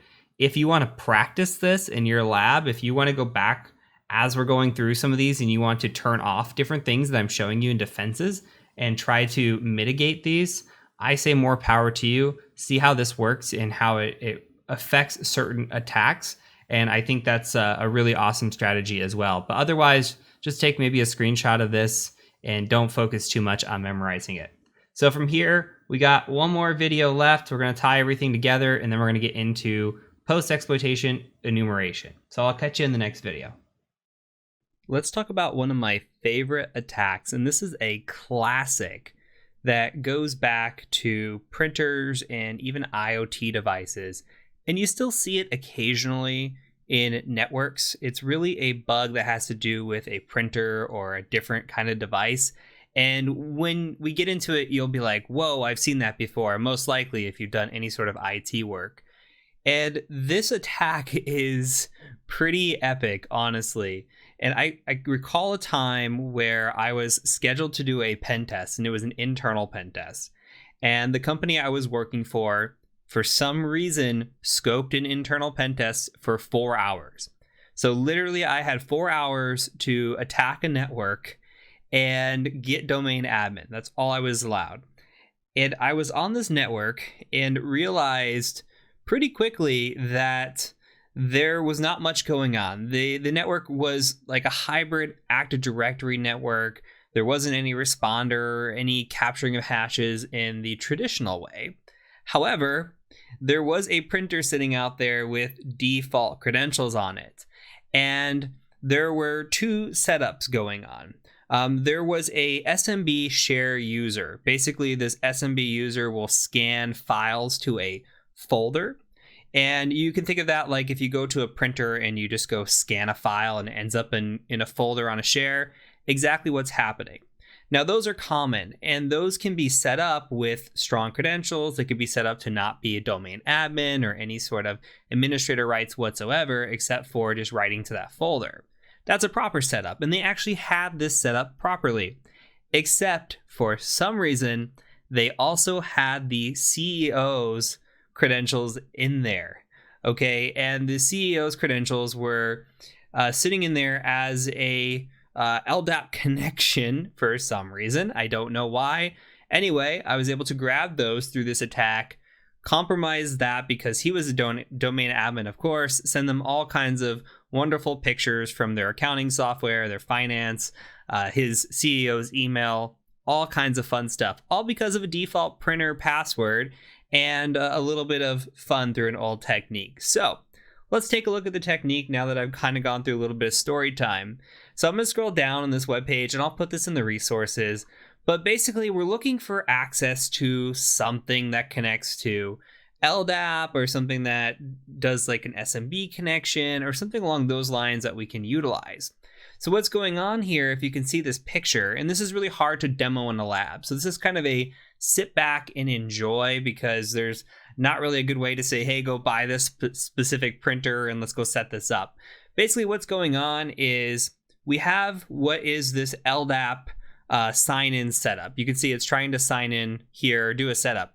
A lot of times on these pages where you have the connection, you may have something where there's an IP address sitting in here, and then there's a username and maybe even a password with a lot of asterisks put in it. I see that a lot where there's just nothing but asterisks in there, and you can't see the password. It's hidden. You can't like try to get in there with viewing the source or doing any sort of weird stuff, although I've seen that before too. Usually it's pretty well protected. However, with this little LDAP here, if you change this from the domain controller, which is likely where it's pointing to, or the LDAP server, and you change it to your IP address, your attacker IP address, and you set up a listener. Now, they show you with Netcat. Netcat is fine. You could totally use Netcat. You can also use Responder. So if you just spin up Responder and you have it listening, this will also capture it. But look what happens. What happens is the password gets sent over in clear text. So you have printer admin service is what the account name is. You can see all the way across, and then you see the password. Doesn't matter how long, how complex the password is, you can utilize that and grab the password in clear text. Amazing, amazing, amazing thing. And wicked bug that's still out there. They're showing another example here with SMTP. You could see the password right here. I'm gonna make this a little bit bigger, but you can see right here where it's all asterisks, right? Doesn't matter. You can point that to yourself and capture that as well. They have all kinds of ways to do this. So I'm going to share this article. Think about the passback attack. I've been in situations where I have literally been on engagements and there's nothing else out there except printers that I can somehow log into, and you never know what's going to work out for you. The weirdest little default credential could open up a Pandora's box and get you into all kinds of mischief and fun. So don't forget about the passback attack when you are doing your Active Directory or internal pen test engagements. So before we wrap up this initial attack vectors section, I want to talk about the attack strategies that you might use when you're just starting out. Now we know all the attacks. How do we piece it together? And my thoughts are that we begin the day with man in the middle 6 or responder. And we sit there, and we've talked about this in the previous videos, but we want traffic to be generated, right? We need those users coming in. So 8 a.m. is a good time when users are starting to come in, or even after lunch when they're starting to log back in. You're going to have to run both of these on an assessment because you're going to have to assess for LM&R in the network, and you're going to have to assess for IPv6 in the network. So either one is fine. If you're looking for like a quick win, man in the middle 6 is probably faster nowadays. But I still like to start out with the responder to see how well the network is responding to us, right? Are they giving us hashes? Are the hashes easy to crack? If so, that's going to tell me that we're probably in for an easy assessment. If I'm not seeing LM&R enabled, that I might be in trouble here. They might have had a pen test before, or they might, know some of the common attacks and have already prevented against that. So when you run those, you're going to go ahead and run your scans to generate your traffic. Now, chances are that you're going to be running a Nessus scan to do this. You might also be running an Nmap scan of some sort to get quick results as well, but most places run Nessus. Now, if your scans are taking too long, if you have a big network, which it can happen, what I like to do is I like to just look for websites that are in scope. And this is another thing that we can do if we're trying to be quiet, as opposed to just like running scans. If your goal is to be quiet in the network, something that you can do is you can sweep the entire network for websites, okay? And I look with a tool called http_version. It's just a module that you can search in Metasploit. And you just say, hey, here's my range. I want to look and see if anything responds to HTTP version. When I send out an HTTP request from my computer, I want to see if anything else responds to that. And that's going to be less likely to get picked up because you're making traffic on 80 and 443, which is very common, right? As opposed to port scanning every single device in the network, which is going to get picked up pretty easily by a good SIM. So from here, what can we do? Well, we take those websites in scope and we can look at those logins and we can check those logins for default credentials. And some of the things that we're looking for are like printers. I have gotten domain admin off a printer more than one time. So if you think about a printer, what does a printer have a feature of? Typically it has a scan feature. And that scan feature is a scan to computer feature, right? Well, a lot of times an admin will make that user that has to be able to scan from the printer to the computer via SMB, they'll make that user domain admin. And that's overly permissive. And what we can do is we can go in and we can dump those credentials into clear text, get what the passwords are for the SMB user, or they might even be using individual user accounts. There's so many different things that they do, and I've seen weird varieties, but printers are a big one. And a lot of people don't secure their printers because they're just like, it's just a printer. Why do I need to change the password on it? But it's a really big one to start thinking outside the box on. Jenkins instances, if you have any developers, Jenkins sometimes is wide open. You can use that to get a shell on their machine as well. And there's just a lot of different things. So you're going to look through the web logins you see. If you see some sort of login, go research that page, look up what the default credentials are, look up if there's any known vulnerabilities for what's running, and just enumerate that network. Okay, so while we're looking for initial attack vectors, we're looking for hashes with the responder. We're looking to get that loot back from man in the middle 6, or maybe even strike gold and get an account created on the domain controller right away. And if that happens, if you get domain admin in like 2 hours and you're sitting there for a 40-hour assessment, guess what? Chances are you're probably going to have to go back and try it a different way and find as many paths as possible. So just keep thinking about how you want to do that. But look for responder, look for man in the middle 6, look around the network and sweep around with your Nmap and look for any SMB that's open with the SMB signing disabled, and start picking out targets for your SMB relay attacks as well. So maybe that's something you might attempt in the afternoon. You try to capture hashes in the morning, and then you start relaying hashes in the afternoon, and you could spend just one day doing that and then spend another day focusing on man in the middle 6. You want to give your client the best comprehensive coverage that you can, and try to find all the low-hanging fruit if it's their first assessment, or try to find those unique ways in if it's not their first assessment. So remember, it's a timed assessment. We only have so much time. If it's a really, really bad environment, then we need to get all the critical findings out of the way. If it's a tougher environment, it's been pen tested before, it might take us all 40 hours to find any way in, or we might not even find a way in at all, and that's okay as well. So the last thing I want to say is to start thinking outside the box. So when you have an environment, sometimes you're going to run into weird things. I've run into environments where there was no SMB. I've run into environments where there was no LM&R, and you just have to start looking around at what's available to you. And one story that I can think about is that I was in this very small medical environment, and there was maybe 20 machines. And there was no SMB in this network, no LM&R. I could not get leverage anywhere. And then I found, by listening in the middle, I found some clear text coming through on a password. Okay, the password was going for IMAP, and the IMAP was just running in clear text. And I took that password and I started passing that password around, and I got into a phone system. And in that phone system, I had the ability to change some stuff. I could change, where the phones were redirected and forwarded. And then I started thinking, okay, well, what can I do with a phone system? So I started looking at their Microsoft Outlook, and their Outlook had a password reset functionality. The password reset functionality went to their Office phones. Guess who controlled the Office phones?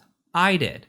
So what if I said, I want to reset the user, somebody I know that's an admin, I want to reset their password. And with that reset, I want to forward that to my phone instead of the Office phone it's going to. So when it rings up, I say, yeah, I'm the user. Here's my code or token or whatever they send you. And go ahead and let's change that password. And you bypass the multi-factor authentication there.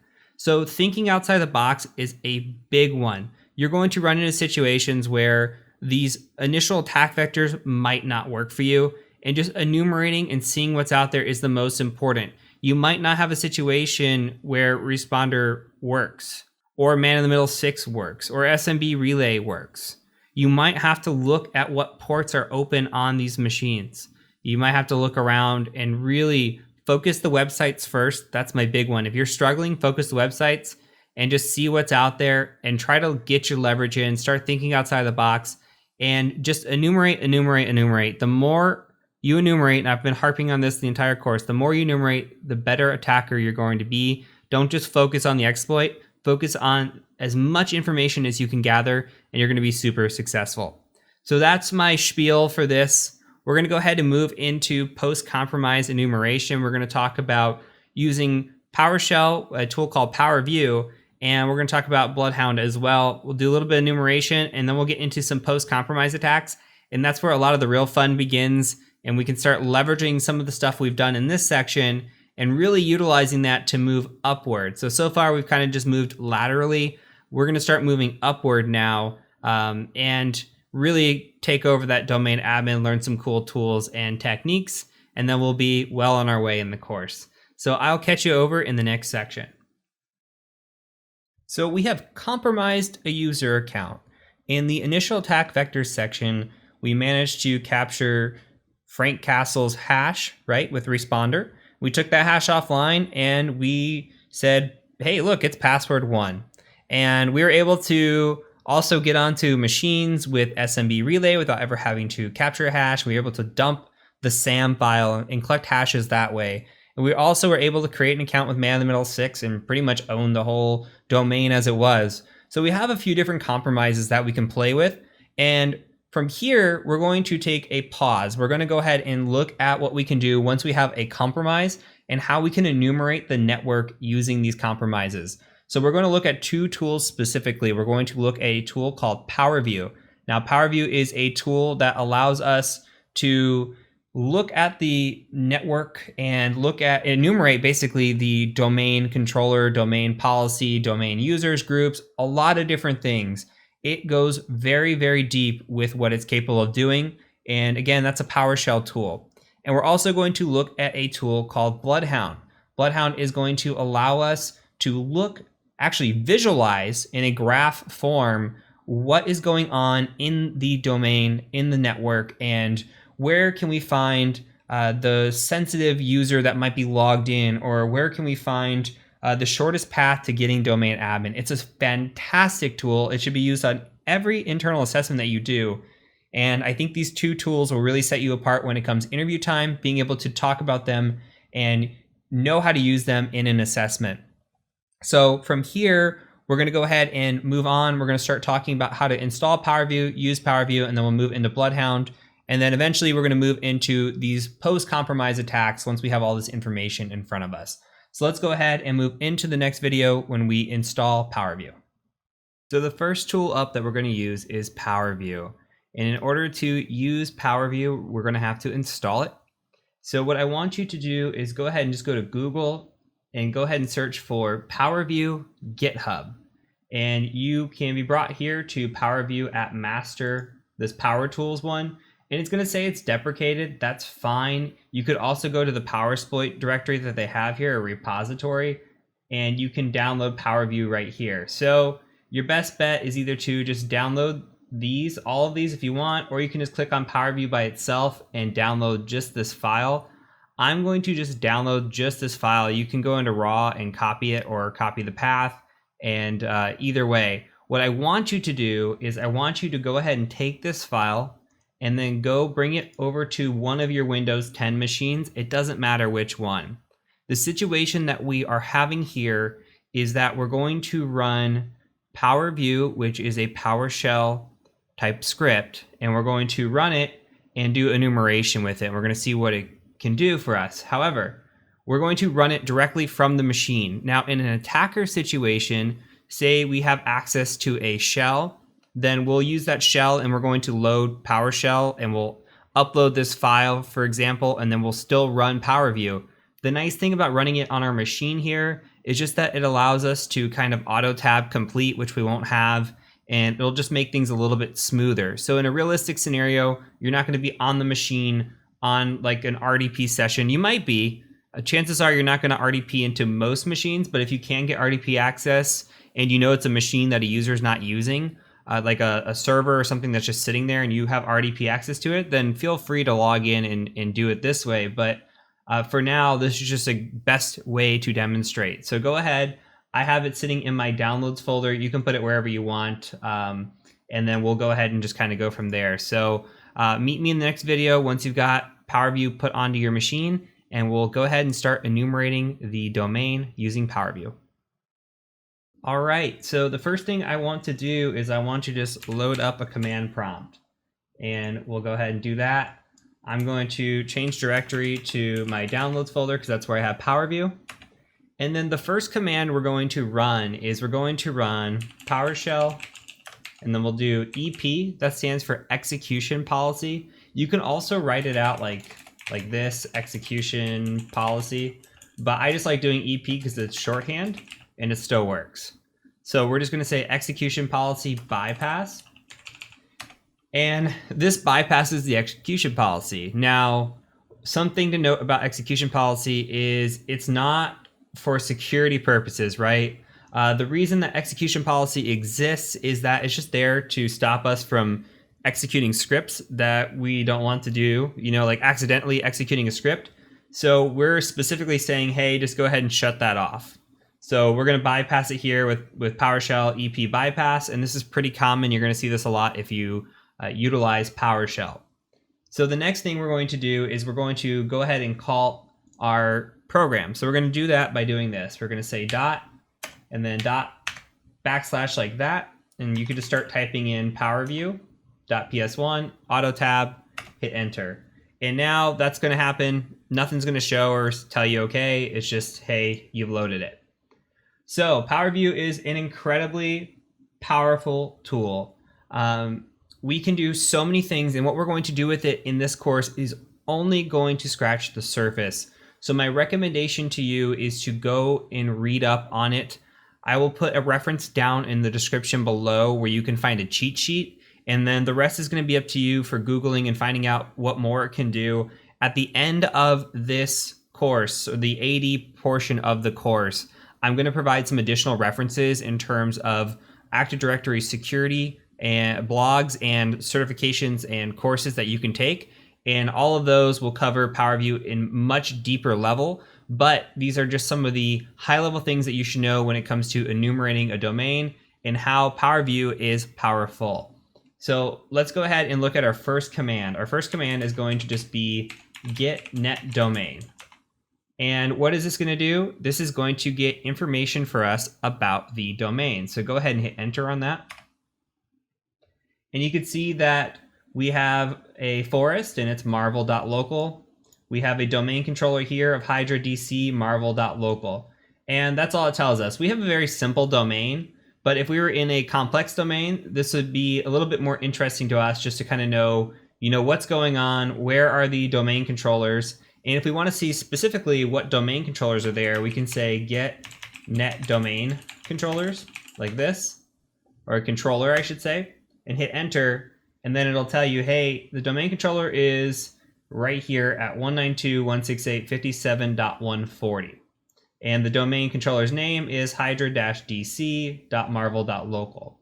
So it gives you information specifically about the domain controller, and some networks have multiple domain controllers, and this would provide all that information about those domain controllers. But you now know, say before you had no idea where the domain controller was in your network, you done some scanning, but you really weren't able to identify it. You got your exploit in on a machine, you logged in, you dumped PowerView on that machine. Now you know the domain controller, you know where to target next or where your end goal might be.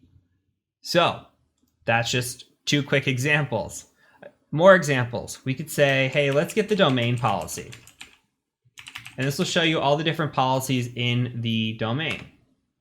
For example, we can look at the Kerberos policy, the system access, etc. So let's take a look at the system access. We can do something like this. So in parentheses, go ahead and just type in get domain policy like that, and you should be able to auto tab it. And then put a dot and just say system access like this. And then hit enter. And what is this telling us? Well, this tells us a little bit about the policy here. So we can see that the minimum password age is 1 day. The maximum password age is 42. We have lockout counts of 0, meaning it's not set, password complexity of 1. So you can look through here and just see, like, what's the minimum password length? 7? Okay, so now I know that the minimum password length is 7. I'm going to go ahead and just spray 7-character passwords, or, it should be pretty easy to crack a lot of passwords in a network where it's 7, but you should be able to spray passwords across that network that are pretty weak and probably gain access to some user accounts. So this is a very good indicator of what you're up against. And, it's super nice just to have access to these different policies and what to look at. Same thing with Kerberos. You can look at the ticketing age and, just see how long a Kerberos ticket lasts. And you will get more into that when we get into golden tickets, but just something to keep in mind on the Kerberos side as well. So from here, we could also look at users. One command that you can run just for the sake of showing it to you is get net user. Now this one's going to be a little dirty. Okay, so now we're here and we just dumped this big long list of all the users, and it looks dirty. Like, we can pull down all the users here, and it's interesting. If we want to take our time and kind of read through this, you could see, okay, well, here's Frank Castle, and it's Frank Castle at marvel.local. Here's his name. Here's the Sam account name right here, which is F Castle. And you can kind of read through these, and maybe if you look through these, you might be able to look at the descriptions and find, an interesting description here with a password in it, which we do have, like this one here, description, password is my password 123#. So this is another way to compromise an account by, just viewing the descriptions here. We did that with the man in the middle 6, but this is just another way to do it. Now, we could do something like this. We could say, because you see how dirty this output is with just like 7 or 8 users. Imagine a enterprise network where there's hundreds of users. That would take forever. So we could say something like select CN, and that'll just pull down all the usernames or all the users. Or we could do Sam account name instead, like Sam account name, and just pull down the account names here. If you wanted to try to get the descriptions, we could do description. And you could see the passwords of my password 123. We'd be like, where did that belong? So quick, dirty way just to kind of sort through these users and find out a little bit of information about them. And we could look at certain things on here too, like when was their last user login? How many bad password counts do they have? What is their user account control or their RID number, which 500 would be the admin, right? And we just can go through all this information and kind of look through it and pick apart anything that might be of interest to us. And we'll talk about some of these features here in just a second and why they might be interesting. So let's talk about and shift actually on this to user properties. So we could say get user property, and this is going to show you all the properties that a user might have. And we just covered all of these. These are exactly what's through and through on these user accounts, right? But let's say, for example, go ahead and just tab up. Let's just say we want to get the properties of the password last set. okay, we can look at the different users and when their password was last set. And that might be useful. We can know, okay, there's an old stale password out in the network, or these password accounts are new. Like you see the administrator password was the last one changed on 11/30, and then the newer users from the man-in-the-middle attack was on 12/9. And you can kind of just look through this. Same thing, like you could look at, for example, logon count. And this is a good way to actually identify honeypot accounts. So you want to be able to see how many times this user has logged in. And if you see an account that has never logged in before, that might be a honeypot account. You might not want to try to attack that account. You might want to avoid that completely because they might just be letting that sit there for you to capture. And then once you capture it, it's going to alert their system. So think about that as well. These properties can be incredibly useful. You could also look at like the bad password count and just see who's been entering in bad passwords. And if there's one there that has like hundreds of them, you know, you could see that if it's maybe been under attack, if you're an administrator, for example.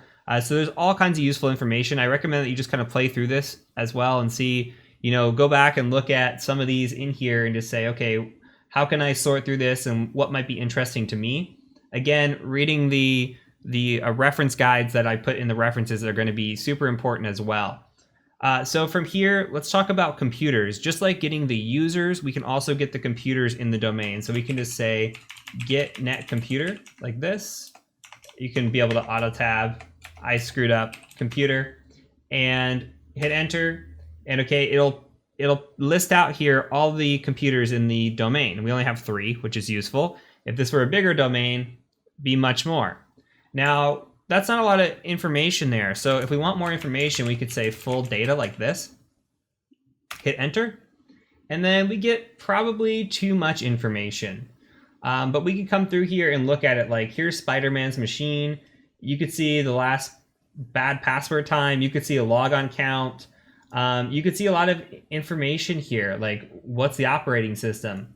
And you can start to identify operating systems if you want, or you could just sort these out. Like, for example, if you tab up, you could just say select operating system and sort. So select is just like grep, right? You're just pulling down specific information. So select operating system, and then you could see, okay, well, I've got 1 server 2019 and 2 Windows 10 machines in here.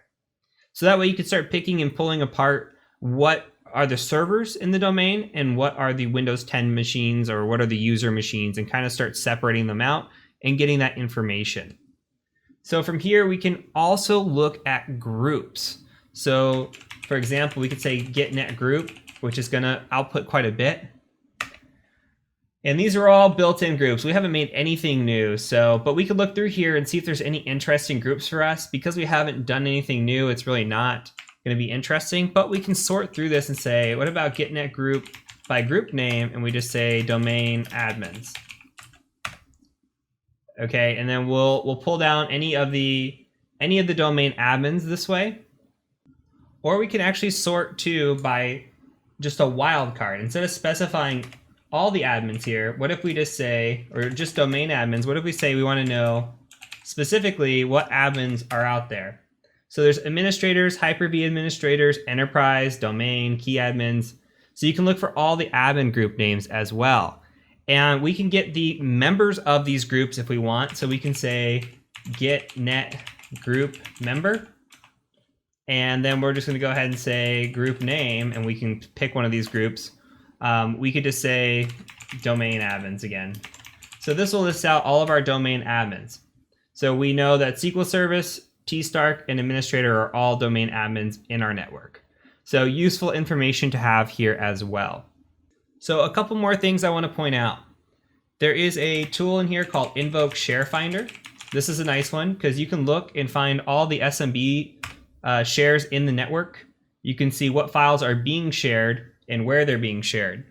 So we know about admin C, IPC on every machine, but what about this share here that we have? And then HackMe came up, right?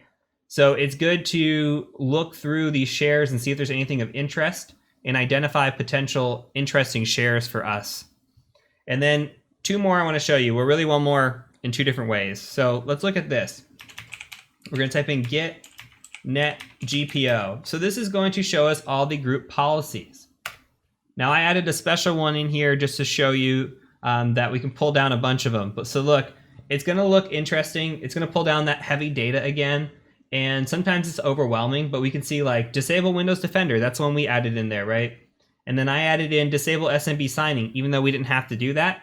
I just added that one in to show you a few more in here. So let's say we want to select something on here. I like to do this. I like to select display name. And I also like to select when changed. And that'll show us, okay, here's the display name. So it gives us an idea of what's going on. So we know that there's default domain policies, and then we've got to disable Windows Defender, disable SMB signing. So we know that that's going on in the network. And we can learn about their policies that are going on and just collect more information. And then we can learn when these were changed in the network, right?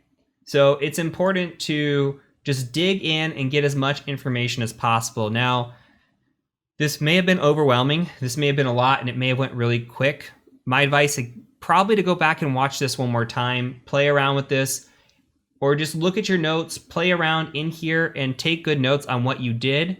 And you can go to the references and pull down more information and see how you can utilize that in the future. I think this is one of the greatest tools you can use for enumeration. So once we're on a machine, we want to enumerate the network. This is a great way to do so. And you can see how quick we can get information about the domain policies, users, user properties, computers, groups, group policy. And it could do so much more than what I showed you, but this is a really good baseline for you to understand and know about. So that is it for PowerView. From here, we're going to go ahead and move on to a tool called Bloodhound, which is incredibly fun to use, and you're going to see how beneficial it can be. So we'll have a high-level overview of Bloodhound, and then we'll move on into our next section. Welcome to this video on installing Bloodhound. So Bloodhound is a tool that's going to download the data, essentially, of Active Directory. Once we're on a machine or on a network, it's going to be able to download the data for us. And what it's going to do is visualize that data in a graph. So we're going to be able to identify a lot of information about a network very, very quickly. So it could take us a long time otherwise to, attempt this and try to figure out, all these complex paths that you might be able to have in a network to get to a domain admin, where Bloodhound figures that out really quick for you. So this was developed by the team over at Spectre Ops, and that's Waldo, Harmjoy, and Captain Jesus. They're a great team. Actually, one of the references you're going to have, blog references, is going to be for Harmjoy here at the end. So I recommend reading their material because they are the Active Directory gurus among other people in this field. So installing Bloodhound is fairly straightforward here. We're going to go ahead and just say apt install Bloodhound on our Kali machine. And it's going to be 353 megabytes of additional disk space. What does that mean? That means this is going to take a while. So go ahead and pause the video. Let this do its install, let it do its thing, and then meet me back once you're all set up and ready to go, and we'll continue on with the instructions. Whew, that took forever for some reason. I don't know what's going on with my internet today. I guess it's slow. Hopefully yours is a lot faster. So Bloodhound runs on a tool called Neo4j. It actually, you can see it setting up here, Neo4j. We're going to have to set that up really quick. So let's go ahead and say Neo4j console. And what we're going to do is we're going to change our default password here, just so we're not using default credentials, and we're going to be a little bit better on security. So you can see it boots up at this local host. Let's go ahead and just open this up if we can. And we should gain access to this site. So, okay, your username and password are going to be Neo4j. That's going to allow us to connect. So Neo4j, just like the username, go ahead and say connect. And now it's going to ask you for a new password. So go ahead and put whatever password you want in there. I'm going to use the very weak password of password. Okay, so you are all set up. You're connected. You are good to go. So now go ahead and close your browser window. And now we can go ahead and let's open up a new tab. and we'll say Bloodhound. Should just start typing it, auto tab. I'll make this bigger so you can see it. And you can see the green check mark here means we are connected to the database. So go ahead and just put in Neo4j, put in your password. I'm gonna go ahead and save my password, log in, success, and now you should be brought to this. It says no data returned from the query because we haven't provided it any data yet. So we've got Bloodhound set up. Now we're gonna go use what's called an ingester, get some data back from our Active Directory, and then we'll see what we can do with that data. So let's go ahead and pull data with an ingester. So now we need to download and set up an ingester. There's a few ways that we can do this. There is invoke Bloodhound from PowerShell. There is a tool called SharpHound, which is written in C#. And there's actually even a Python one as well. We're just going to use the invoke Bloodhound PowerShell method and grab some data back from the domain, and then we're going to go ahead and analyze it in the next video. So what I want you to do is go ahead and search for invoke Bloodhound, and it should pull up a GitHub here. You see data collector. We can do sharphound.ps1, or we can do, let's open both of these and take a look. So data collector will bring you to this. It's just going to give you some information about how you can use invoke Bloodhound and what the different collection methods are. We'll cover what we're going to do with this here once we actually pull the data. And we're going to go ahead and just open up this sharphound.ps1 and call the invoke Bloodhound function when we actually run this. So go ahead and grab this file, take this file and put this onto your Windows 10 machine. Okay, so you should have both the Windows 10 machines running and your Windows Server 2016 running, because we're going to start pulling data as well. So go ahead and log in. And then if I could type my password, go ahead and log in. And then what we're going to do is I'm just going to copy this file over real quick. So go ahead and pause your video and meet me over once you've got your file moved over. Okay, so now I've got my file moved over. We're going to go ahead and run this. So I'm going to run PowerShell execution policy bypass, just like this. And we're going to bring in SharpHound. All right, so now we're going to run this ingester, and it's going to look just like this. You can start actually auto-completing a lot of these. So we're going to invoke Bloodhound, and we're going to use a collection method of all, like this. We're going to specify the domain, which is marvel.local. And we're going to put a zip file here. We're going to take a zip file and we're just going to call it file.zip. And this should be it. I'll give you a second to catch up. And then I'm going to go ahead and hit enter on this. And now it's collecting all the data. We've got all the data. Now what we need to do is go copy this data. So go to your downloads folder. You should be able to copy this data. You might have to move it from one desktop to another and then on to the next. So I'm going to copy this and take this over to my Windows machine, paste it there, and then I'm going to take that and paste it onto my machine in Kali. So go ahead and get this file moved over to your machine. And then I'll meet you over in the next video when we learn how to actually import this file and review the details. Okay, so now we have our Bloodhound opened. It's a blank screen. We've got our file transferred over, and we're ready to do some Bloodhound reviewing. So let's go ahead and do upload data over here on the right. It's a little up arrow. And then I have my file.zip in my home folder. So I'm going to go here and I'm going to go file.zip. We're just going to upload this. You're going to see it's processing all of the JSON files that are coming through.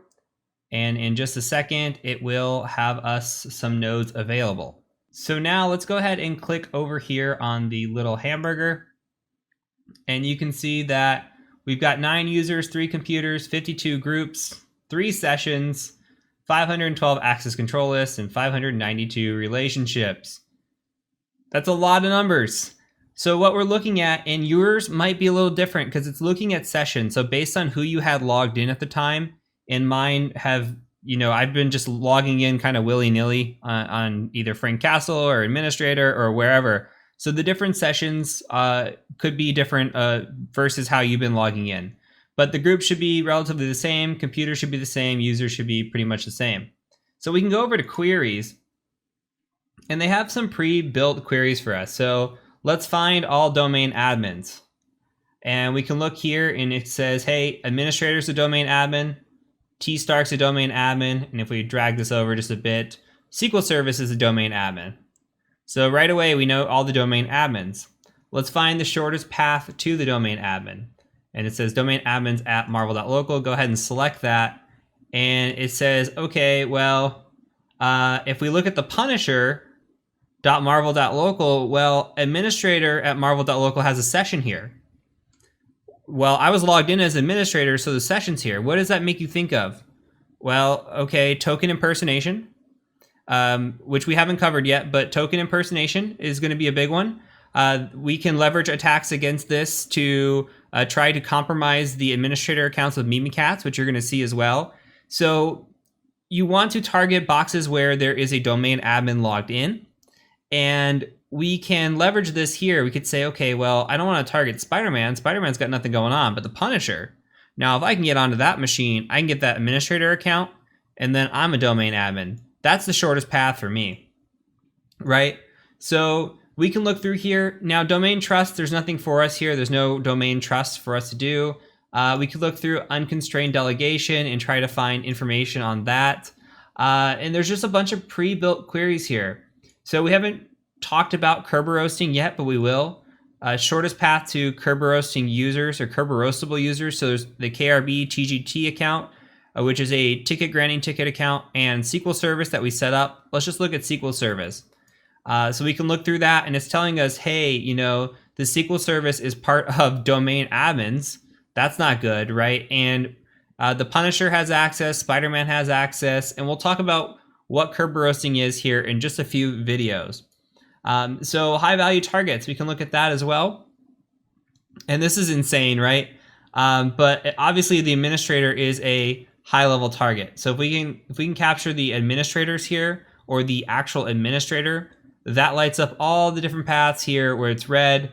And you can see Frank Castle is an admin to the Punisher, which has a session with administrator who is part of the administrators group, who's part of the domain admins group, who's part of the enterprise admins group. And you can kind of just look through here and see all the different memberships and all these unique graphs. Look at this. Look at the complexity that's going on here, right? And this is just 9 users, 3 computers. Imagine a network and how complex this is, and imagine having to try to figure this out for yourself, where we can just click a button and we know all the domain admins. Or we can just click a button and see where the domain admin has a session. This is amazing stuff here. So when you're doing an assessment and you've got compromise and you're on a machine, you might as well run Bloodhound and gather as much data that you can out of that machine, out of that network, and see where your next movement is, and really start to target your paths. Especially if you're in a timed assessment or you don't know your next step or your next move, this is a great tool, really great tool to use. And again, just like Power View, this just scratches the surface. There are pre-built queries and custom queries that you can write and define here and kind of make your own. I'm going to leave that up to you as well to do research on those. Honestly, I use pretty much what's in here as the pre-built, and that's enough for me. But if you want to go more deep here and go into custom queries, you're welcome to do that as well. But this is a nice overview of what Bloodhound is capable of and how you can enumerate with it. So that's it. Hopefully this was informative for you. I just wanted to provide a quick overview of a couple tools that we can use. The enumeration process never changes, right? Once we have an account on a network, we're going to enumerate. We're going to enumerate before we get an account. We're going to try to find access. Once we get access, we're going to re-enumerate. We're going to see what information we can learn once we've gathered that account. And then again, every time we have access to a new machine, we don't know what stones that's going to uncover. As you're going to see in the next section, one machine to the next can be a huge difference based on who's logged in and what information that has on it. You don't know if that information on there, has maybe a text file with documents or passwords in it. You don't know if there's a administrator logged into that computer, and then we can impersonate that administrator. There's so many different things that change from machine to machine. Enumeration is important. And the tools and techniques all the way through this course that you've learned already, Nmap, digging around, just looking around for information is important. And then just adding these two tools here to your arsenal, going to make you significantly better as a pen tester. And it'll give you something to talk about in an interview as well. You can say, look, I use PowerView and I use that to look through for, users, groups. I look through policies, group policies, computer policies, and you could be able to talk to those, and you could say, look, I use Bloodhound, and I look at that to look at the administrators in the network. What administrators are on what machine? What's my shortest path to the domain admin? What are my high value targets? And you could talk through that as well in an interview, and you're going to sound like you know what you're talking about, and it's going to set you apart from other people. Honestly, it's going to set you apart. So take these two tools that I'm showing you and play around with them, get better, and you're going to see a big difference. So from here, we're going to talk about post-exploitation attacks. So once we've compromised one account, what can we do with that account, and how can we leverage that into other compromises and eventually own this whole network here? So I'm excited to move forward and cover these next sections. So I'll see you over in the next section when we start talking about these attacks. Welcome to this section on attacking Active Directory post-compromise attacks. So all the attacks that I'm about to introduce you to in this section involve having some sort of credential first. So we have to have a username, password, or a shell on a machine, or something along those lines in order for these attacks to be effective. So we're going to be covering attacks like pass the hash, pass the password. We'll talk about token impersonation and Kerber roasting, GPP/C password attacks, and golden ticket attacks. And you don't have to have any idea what I'm talking about right now. I'm just kind of giving you a quick overview. So just keep in mind that these attacks require compromise already, and they're some of the best attacks that we can leverage in a network once we do have compromise. So I'm really excited to go over this and really excited to take you down this learning path of these attacks. So let's go ahead and jump into the first one, where we start covering pass the hash and pass the password. So the first thing that I like to do when I compromise a user account or a machine is I like to do what is called pass the password or possibly pass the hash. So when we talk about what this is just passing this around the network. So remember, we captured the password of password 1, or we cracked it when we captured it with responder. Now we have a username and a credential, and we logged into a machine, we dumped some hashes, and we have credentials there as well, right?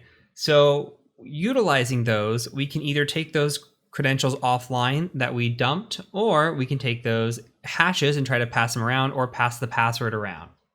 So taking a look at what this means on a technical level, there is a tool that we're going to use called CrackMapExec. Now, CrackMapExec just takes the username, domain, and password as you see here. And what it does is it throws that password all around the subnet here. So we'll take it against the subnet, throw it around, and we'll see where it sticks. Now, if you recall, we have our user Frank Castle, who is not only an admin on the Punisher machine, but also an admin on Spider-Man machine as well. So playing off the different example of pass the hash, let's say that we have a PSExec here, which is what I've set up. We have PSExec with Meterpreter. We get onto this machine and we run a hash dump. Well, we can take the hash dump of that local user here, and you can see we just captured the last bit of this hash, and we'll just try to pass that around. So what that looks like is something like this, where we do the same thing against the network here with the user fcastle, which is a local user, and then the capital H for a hash, and then -- local, signifying that we're going to go ahead and pass this around locally. And you could see that we didn't have any luck on this one, and that's okay, but that's still what we're after, is we're after trying to pass this local hash around to see if we can get on any machines. This one is a big one. These two are big ones. Now, you do not have to crack this password to be able to pass this hash around. That's huge. The other thing is, if you do have a password, you could pass that around and see where you can get on any machine as well. These local accounts are very dangerous. The issue is a lot of administrators will reuse the same account and password to set up machines. So if you're able to dump an administrator password or a hash, then guess what? You can pass that hash along the network. And I have seen it where the entire network uses the same local administrator password or hash, and you own the whole network without really having to compromise anything. So looking into these local hashes and these local accounts are super important as well. So from here, we're going to install our tool. We're going to take a look at a couple different features and what we can do here. And then we're going to play around with CrackMap Exec and see what it's capable of as well. So let's go ahead and just dive into the next video, and we're going to go ahead and install CrackMap Exec. All right, installing CrackMap Exec is super easy. So from a terminal, all we have to do is say apt install CrackMap Exec, just like this. And it should load up for us. Might take a second to download the files. And tonight it's running a little slow on the internet for me. So give this just a second here and it will install, and then we should be ready to go. So go ahead and get this installed. This is all you need to do for now. Very short video, possibly the shortest one in the class. And then check it real quick. CrackMap Exec, it's there, it works, we're good to go. So I'll catch you over now in the next video. All right, now let's set up the situation here. We've got our Windows server running and we've got every machine running. So I've got my 2 Windows 10 machine, my Windows server running. And we're going to use this tool that we just installed, CrackMap Exec. And it's going to look something like this. We can say CrackMap Exec. We could do -- help and take a look at what it's got to offer us. And I can make this a little bit bigger. We can scroll up to the top, and really what it does is we need to provide it with a target. Typically, we either provide target IP addresses, a range, or a CIDR notation. We can do a bunch of different things. My favorite is just give it a CIDR notation, and you're going to see what that looks like. Then we're going to have to provide a username, a domain, and a password. Or we could provide a username and password and do a -- local if it's a local account. But from here, we're going to provide a username, domain, password, because as of right now, we have just captured the user account of fcastle password 1. And there's so many different things that we can do here. There's actually a lot of modules that we can run. Now the modules are kind of finicky, but I'm going to show you some cool little tricks that we can attempt to do here. So first of all, let's just check our status. How about we do that? So we're going to just do something like this. We're going to say CrackMap Exec.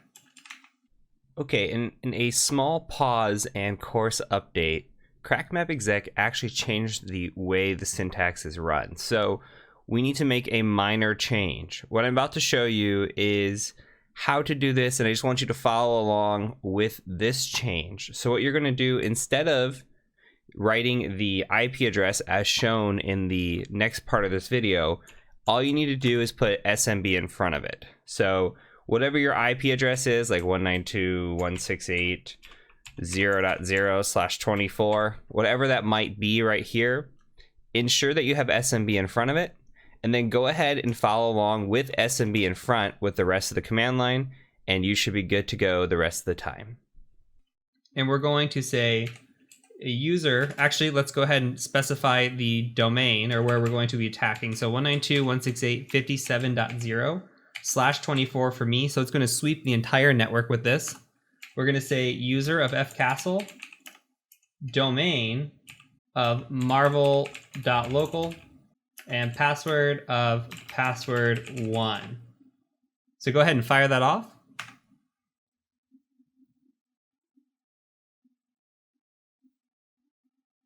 And there we go. So it has gone ahead and it attempted to attack my .1 machine, which is my local machine here. But it also attacked the network that we have, right? So we've got the Hydra DC, we've got Spider-Man, and then the Punisher here. And you could see that it came through, it tried this username and password on Hydra DC, it did not work. What does that tell us? That means that this user does not have SMB access, because this is trying to access SMB here. It doesn't have SMB access to the domain controller. Unfortunately, we don't win that easy all the time. We've also tried Spider-Man, right? We knew about the Punisher, but we didn't know about Spider-Man. So that's nice. So we've got Spider-Man now and the Punisher. So we've owned a second machine. When it says pwned here, that means we now have access to a second machine. So what can we do? We could go psexec.py and we can use these credentials and do it to .142 as we did with .141. We can also do something, which this is kind of cool. We could do something like --sam. And if we get ownage, sometimes this will work for us. It's going to try to dump the SAM file, and here it didn't work. That's okay. So it tries to go in, and this is successful a lot of the time, where it goes in and it'll try to dump the SAM file out of these machines. And if we look up here, there's a few different things that we can do with it. We could try to dump the SAM or LSA, NTDS, which we talked about way in the beginning, and we're going to talk about it again here in a little bit. We could enumerate shares. There's all kinds of things that we can add on. Again, there's all these modules, which we're not going to even cover. I do recommend reading the documentation on this because it can go really deep, and it's surprising how deep this can actually go. But from here, let's just talk about what we can do. So we weren't able to dump the SAM here, but we can utilize a tool called secrets dump, which we're going to cover in the next video on how to get the SAM file. And we can just do that psexec, right? So we had psexec.py, and we could say marvel, and we could say fcastle password 1, and we could put that at 192.168.57.142 and try to get a shell there. And wouldn't you know it, who am I? Host name. We're authority system on Spider-Man. So this is a quick win here. We can take advantage of this, as we're going to see in the next video, dumping some hashes out, getting some more information, extracting this. We could also go try to get a shell on this machine via the interpreter psexec as well, and utilize those. So that's just a quick overview of how useful passing the password is. This is, if I get a credential, the very first thing I'm doing is I'm passing it around the network because I know it's valid. You can also utilize this to password spray, but I would recommend against doing that on domain accounts, because what happens is, say we have 50 machines here. You take this username, you could put any password you want here and try to spray it across the network. And what's going to happen is you're going to get failed login attempts. And if you get so many in a row, you might lock out your user account. However, if you have a local account, which you're going to see here in a couple videos, you can actually try password spraying against it. And you could just throw anything you want at it to see if it sticks. And you might get lucky. And the local accounts don't have that same lockout policy like domain accounts do. So I always like to do some password spraying on local accounts as another strategy if you're kind of stuck and not getting anywhere, or if you've come across some different passwords or different password phrases or patterns that you might have noticed in the network. It's another good thought to have, to just try it against some different accounts, or even just admin or administrator. So that's it for this lesson. We're going to go ahead and move on to the next lesson, which is how to dump hashes now that we have this here. So we've got a user account. Let's dump hashes with this user account, especially on the 2 machines that we found. And we'll store those hashes. We'll even try to crack those hashes. And we'll move on to passing the hash as well, just as an example.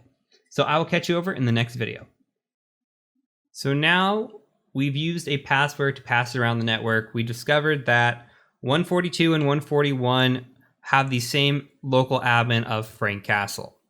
So we are able to get a shell on both machines. Now we could try psexec with Metasploit, go in there, run hash dump, see if we can get lucky. But again, that's a little bit on the noisy side. You saw it get picked up by antivirus, by Windows Defender, but you're seeing that psexec still isn't. I still haven't turned off my antivirus quite yet. So you can see that psexec on psexec.py is not getting picked up. So that's nice. What we can do to dump hashes in this situation is we can run a tool called secrets dump. And guess what? secretsdump.py, also part of the Impacket toolkit. So we can do something along these lines. We can say marvel fcastle and then password 1. This should look very familiar. It's the same syntax as before. And then just 192.168.57. And we'll start with Frank Castle's machine at 141. Try that. See what happens. Oh, look at that. That's beautiful. Okay, we know we have access to 141.